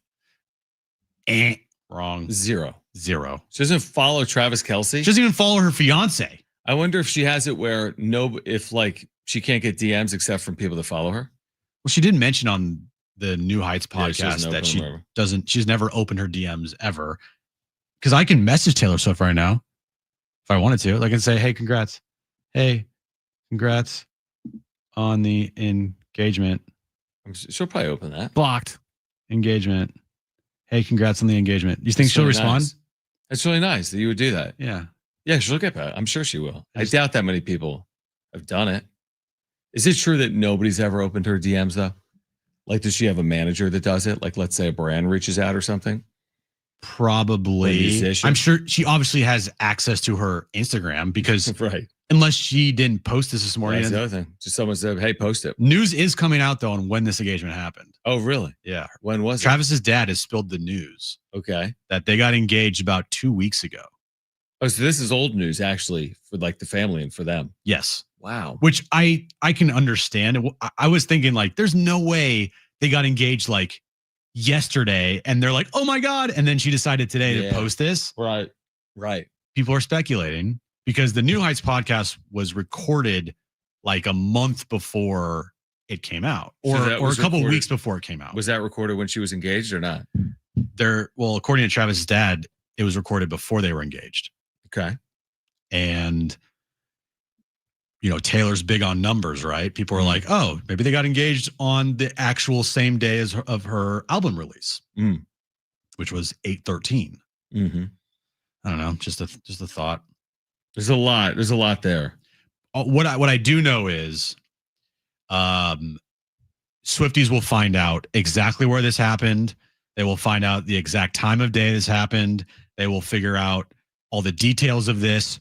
Swifties, yes, you guys will. They will find everything out.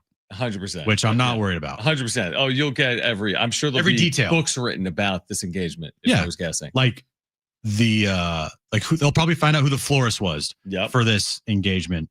They'll find out everything that they need to know, like the time of day it happened. Everything. Is there a prenup here? It's a good question. From her side? My guess is there will be. Okay, so what is she worth? Billions? Way more than Travis. Like, let's look over here. Let's see here. So Taylor Swift net worth. It's a lot. Let's see here. What do we got? Taylor Swift. Is she a billionaire? I would think she'd be close. 800 million. And his is 60 million. Yeah. So she's, and then on August 13th, it said Taylor Swift's net worth is 1.6 billion, according to Forbes. And according to Google, Travis Kelce's around 60. Right. So yeah, there's a little bit of a gap. Her net worth is in the B's, and his is in the M's. Both are pretty good, truthfully. When you make that much money, I feel like there always has to be a prenup, just because, if like me and Aaron, there's not a prenup. We have no money. I'm sure you and Kristen, no prenup there. Maybe no. Yes. No. Exactly. No. Yeah. When you don't make any money, we don't have any money. There's no reason for a prenup. Exactly. But interested to see what happens. Taylor's pretty traditional, so we'll see if she takes the last name. Highly doubt it though, because Taylor Swift is like trademarked and like branded. Right. Maybe he'll take her last name. Travis Swift. Boom. I heard Travis Dale in the office there. He had a great idea. Okay. He should take her last name and change his number to 13. So then he's on the Chiefs and it says Swift 13. And it's an actual real number and real name of a player. Those jerseys would sell like crazy. Or they could just acquire DeAndre Swift. That too. All right, we'll get back to Padres and Mariners on the other side. Jim's back page is ahead. This is Jon and Jim.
All right, this update is brought to you by Lexus of El Cajon. Bring luxury home. Padres and Mariners, game 2 of their 3-game series. Tonight, 6:40 first pitch up in Seattle. Dylan Cease, who is winless on the road this year, will start tonight for the Padres. And tonight at 6 p.m., the Sean Lewis Coaches Show, the first of the season with John Rich and Coach Lewis as they get you ready for the season opener on Thursday night at Snapdragon Stadium against Stony Brook. Experience true luxury from Lexus El Cajon, where you'll get a great deal during the Golden Opportunity Sales event on any Lexus in stock. See why they're ranked number 1 for customer service. Visit LexusElCajon.com. Bring luxury home from Lexus El Cajon. All right, Jon and Jim, San Diego Sports 760. I was trying to find the exact win-loss record of the Padres against the Mariners in recent years. I saw it within like 4 hours. Now I forget it. But I mean, they've been awful. You touched on this last night. They've been awful against the Mariners in recent history. Something like, I'm making it like 3-12 in their last 15. It's something really bad. They're 0-4 this year. They were 1-3 last year. They were 1-3 the year before. So just going back the last couple of years tells a little bit of that story. But for whatever reason, now Seattle's been better since like 2022, and they're good right now. But the Padres, who have figured out some teams throughout baseball over the last half decade, have not figured out the Seattle Mariners. Now need a win tonight to avoid losing a series in Seattle. I just go back to the number 0-27 this year with runners in scoring position. That's insane.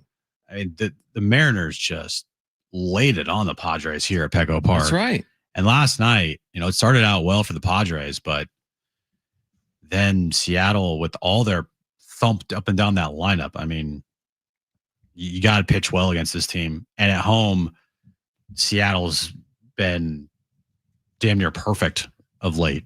Right. So we'll see what happens tonight. Dylan Cease, it's going to be a tough. Yeah, it's going to be a tough matchup for Dylan Cease tonight. I mean, everything's going up against him. A power hitting team on the road where he's, not won a single game this year. He's got a 5.65 ERA. Mm-hmm. You're going up against a guy who has 50 home runs on the season. Good luck. It's insane. Every time I look up at MLB Network, the Brewers have hit a home run. It's uncanny. They lead tonight 3-0. Not that it matters. Here's the thing I was going to say. We talk obsessively about the Padres and the Dodgers in this division. The Mariners are trying to win their division too. Right. So they're right there. And it's such a big advantage for them, just like it is for San Diego. If the season ended right now, the Mariners are the 6th seed. I know. So they can improve, obviously, all the way to the 3 seed. Yep. Should they win their division. So the difference is going to be something like this. If you're Seattle, are you hosting the Astros or are you playing in Houston? And they are going to tell you they want to play at home hosting the Astros. Yeah, exactly. And they're 1.5 games behind Houston, which is very similar to the spot that the Padres are in. Yeah, we know that the Mariners, these games are just as important to them as the Padres. Yep. The good news is, like I said, after these 2 nights, it lightens up significantly. Mm-hmm. You won't be playing a team that is competing for a postseason spot until, when? Like, you got Baltimore, you got Minnesota, Baltimore, Colorado. Then you face the Reds. They're competing for a last spot in a wild card. So, but you have them at home, so that's a good thing. Yep. Then Colorado, the Mets will be there competing. So, Milwaukee will have already locked up the division by the end of September. So it's not like they're fighting their way to win a division. So after this series with Seattle, you face 2 teams that are fighting for a playoff spot. That's it. Yeah, I like that. That's why I still like the trend lines in general. Yeah. Like, for all the panic and all, like you said, it's like it's been a while since Padres fans have had a team that's in a true division race, like a true division race. So, and I think the reaction is a good thing. I think the fandom is a really good thing. But I think when you like widen it out, you say, you know what? They're fine. And the division hasn't been decided, and their schedule is easy enough where there's plenty of opportunities still in front of this team. I mean, there really are plenty of opportunities. You just want to get to the other side of the Seattle series feeling good about yourself. Like, you don't want to lose the next 2 games in Seattle. You're not going to feel very confident losing the next 2 games in Seattle. So to me, it's paramount you don't do that. I don't know if they can win the next 2 or not. You got to get one of them. Hopefully they can get 2. But if you lose the next 2, I mean, you've given a lot back. That would be a 4-game losing streak if that happened. What is the odds in the Dodgers-Reds game tonight, by the way? The odds in the Dodgers-Reds in terms of a favorite. Okay. I'm guessing the Dodgers are heavily favored in that game. I'm going to tell you. And, for example, tonight, the Padres, by the way, the Mariners are minus 115, so very slight favorites. Okay. But the Dodgers tonight are minus 185. Kershaw and Nick Martinez. Okay. Yeah. Cincinnati's kind of holding on by a thread here. Yep. They are right now 2.5 back of the Mets. Mets playing the Phillies right now, scoreless in the top of the 5th inning. Mm-hmm. Yeah, I mean, Cincinnati's kind of the only team that in the National League that's competing for a playoff spot. Right. And if the Mets play a little better baseball here against the Phillies, especially, I mean, you could be looking at the Reds by the time the Padres face them is like, good point. And probably too little, too late. Yeah, 100% agree with that. I completely agree with that. Yeah, and again, and you want the Reds to win these next couple of games because they're facing the Dodgers and they directly affect you. By the way, all this talk about the Padres schedule, the Dodgers after Cincinnati is Arizona, Pittsburgh, Baltimore, Colorado, San Francisco. Those are their next 5 series. Arizona, Pittsburgh, Baltimore, Colorado, San Francisco. So as easy as it quote unquote is for the Padres, it's relatively easy for the Dodgers. Who, I mean, they have the Phillies. We knew that. We knew that their schedule is going to be similar, cakewalk, just like the Padres. Now they have to go out and prove it and do it. Yeah, they're very similar schedules for the two teams. Well, I mean, how many games of those are at home for the Dodgers? It was 5 home series, 5 road series, which is the same as the Padres for the final 31 games. So where did the Dodgers finish up? They finished in Seattle. Ooh. Yeah. In fact, 6-game roadie, Arizona, Seattle. Ooh, yeah. Okay. So not easy. Padres finish up 6-game homestand, Milwaukee, Arizona. Right. And Milwaukee might be the best team in baseball, but like I said, will they need that to lock up the one? Maybe they will. Who knows? Right. But that's interesting. Seattle could be playing for a potential division title the final games of the season, and they've been great at home. And the Dodgers aren't good on the road, by the way. They're 33-33. They're an average team. So while we don't like the Mariners right now, we could potentially all be Mariners fans here in about a month. You think it comes down in the NL West to the final weekend or not? It's easy to say it, but is it actually going to happen? I do. You think they'll be within 3 with 3 to play? I do. I do. I don't think either team is going to fall off a cliff. Yeah. And I don't think it's going to be like, oh, one team falls off a cliff and the other goes and wins 11 in a row. I agree with you. I just don't see it because their schedule. Their schedule to me, it's just I don't know, man. I don't feel like either of these teams are going to play poorly in September. I think they're both going to play well, and this thing could be decided by a game or two. Who'd you say the Padres finished with? The final series is against Milwaukee and Arizona. But Arizona's the final 3 games. Correct, at home. And Arizona will be ready for Cancun come that Monday. I'm just envisioning a world where it's like the final day of the regular season and you're like win and you have the division, or I mean, it's crazy. Where it could, again, I mean, they're separated right now by 1 game. Now I know it's 2, but I mean, that's how close it is. So it's possible. Dude, it is going to be a long month. I feel like it's going to be a long month. Just in general, because we know they're destined for the postseason, but we don't know what seed they're going to be. Not that they're destined with for the postseason, that it's back and forth. Every game is going to be micro analyzed. Yep. It's every move is going to be taken out of like, this is the greatest move ever, or like Mike Shildt should be fired. And it started on Sunday. And last night, dude, we did a wrap-up show last night. We didn't even touch on this. People were freaking out. Oh, Scott, honestly, specifically at us. Season was over. I'm like, why are you mad at us? Because the Padres lost to the Merrill. And it's like all been on Shildt. And again, we criticize Shildt. Everyone's like, if not for Mike Shildt, they would have beaten the Dodgers on Sunday and they would have beaten the Mariners on Monday. Isn't that way too easy to say? Tell me Mike Shildt actually cost them 2 games.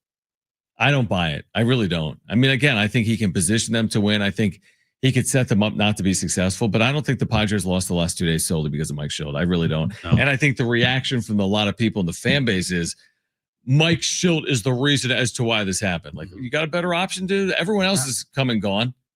Now, if you want to get mad at Mike Shildt for continuing to hit Luis Ariz second in the lineup, okay. Yeah. I did go 2 for 5 last night. Yep. With an RBI. The one player we haven't even mentioned today, I don't even think we've mentioned his name today.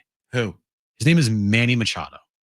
He had an awful game last night. He had a bad series once again against the Dodgers. Shocking. And he had another error last night as well. And he had an opportunity in the 9th inning with, I think, the tying run on. Like, he was a tying run. Was he 9-6 as the tying run? Or was he 9-6 the tying run was in the on-deck circle at that point? I don't know. Was he 9-6 as the tying run? Or was he 9-5 with 2 on? Might have been 9-5, 2-1. Hold on, let me check. Yeah. Here. So in the 9th inning, you had Jake Cronenworth grounded out. Yep. Will Wagner singled. Tatis reached on a fielder's choice. Right. Ariz grounded out. Now it's 9-6. And then but there's 1 on for Manny. So he's representing. He needed to reach to bring the tying run to the plate. Yeah. Yep. And he struck out swinging. Still a big spot. He had an awful. He's had an awful August. Just a piss poor August. Committed another error. Now his 15th error on the season. His August splits are just really bad. He had a great July, and then he fell off a cliff this month. He has 1 homer, 7 RBIs. He has a 611 OPS. He's hitting 225. That's really bad. And your toughest part of your schedule was in August. Now, to their credit, to the team's credit, they've played well in August because of all their moves they've made. They've stepped up. Lariano, O'Hearn, Sheets has stepped up in a role while Jackson Merrill's been out. Thank God they haven't had to rely on Manny, because if they had to rely on Manny, this team might have been looking completely different right now. How did we do 3 hours and 42 minutes today without mentioning the words Manny Machado?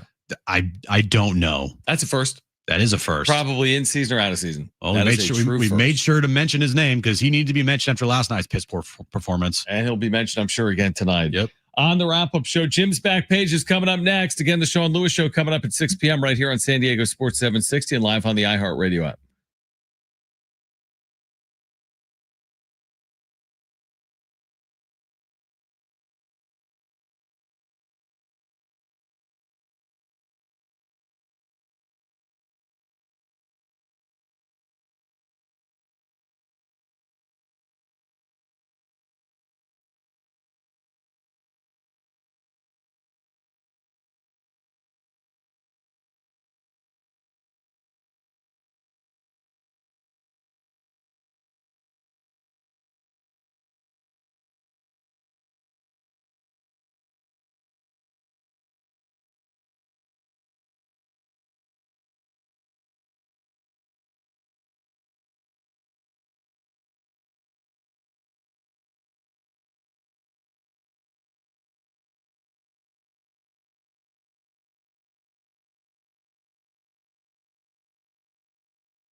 All right, final time here, Jon and Jim. Back tomorrow. Kevin Acee will be on the show. We do have the Sean Lewis show, which is coming up at 6 p.m. We will preview Thursday's game. We talk about Jaden Danigal under center for the Aztecs, about the return of Trey White, about the offseason for SDSU as year 2 gets underway for Sean Lewis. Again, that'll be Thursday night. You can hear the game here on San Diego Sports 760, but the Sean Lewis show is coming up in about 10 or so minutes right here on San Diego Sports 760. Are you ready? Are you ready? Are you ready? Oh, what is it? I can't even say Let's it. get ready to rumble? No, you can't say that. You're going to get cease You and can say it, desist. but you can't say it like that. But I could say, let's get ready to Rumble. I can say that, right? Sure. But I can't do like the whole let's. Yeah, you No. can. Okay, let's get to it. He will sue the crap out of us. Yeah.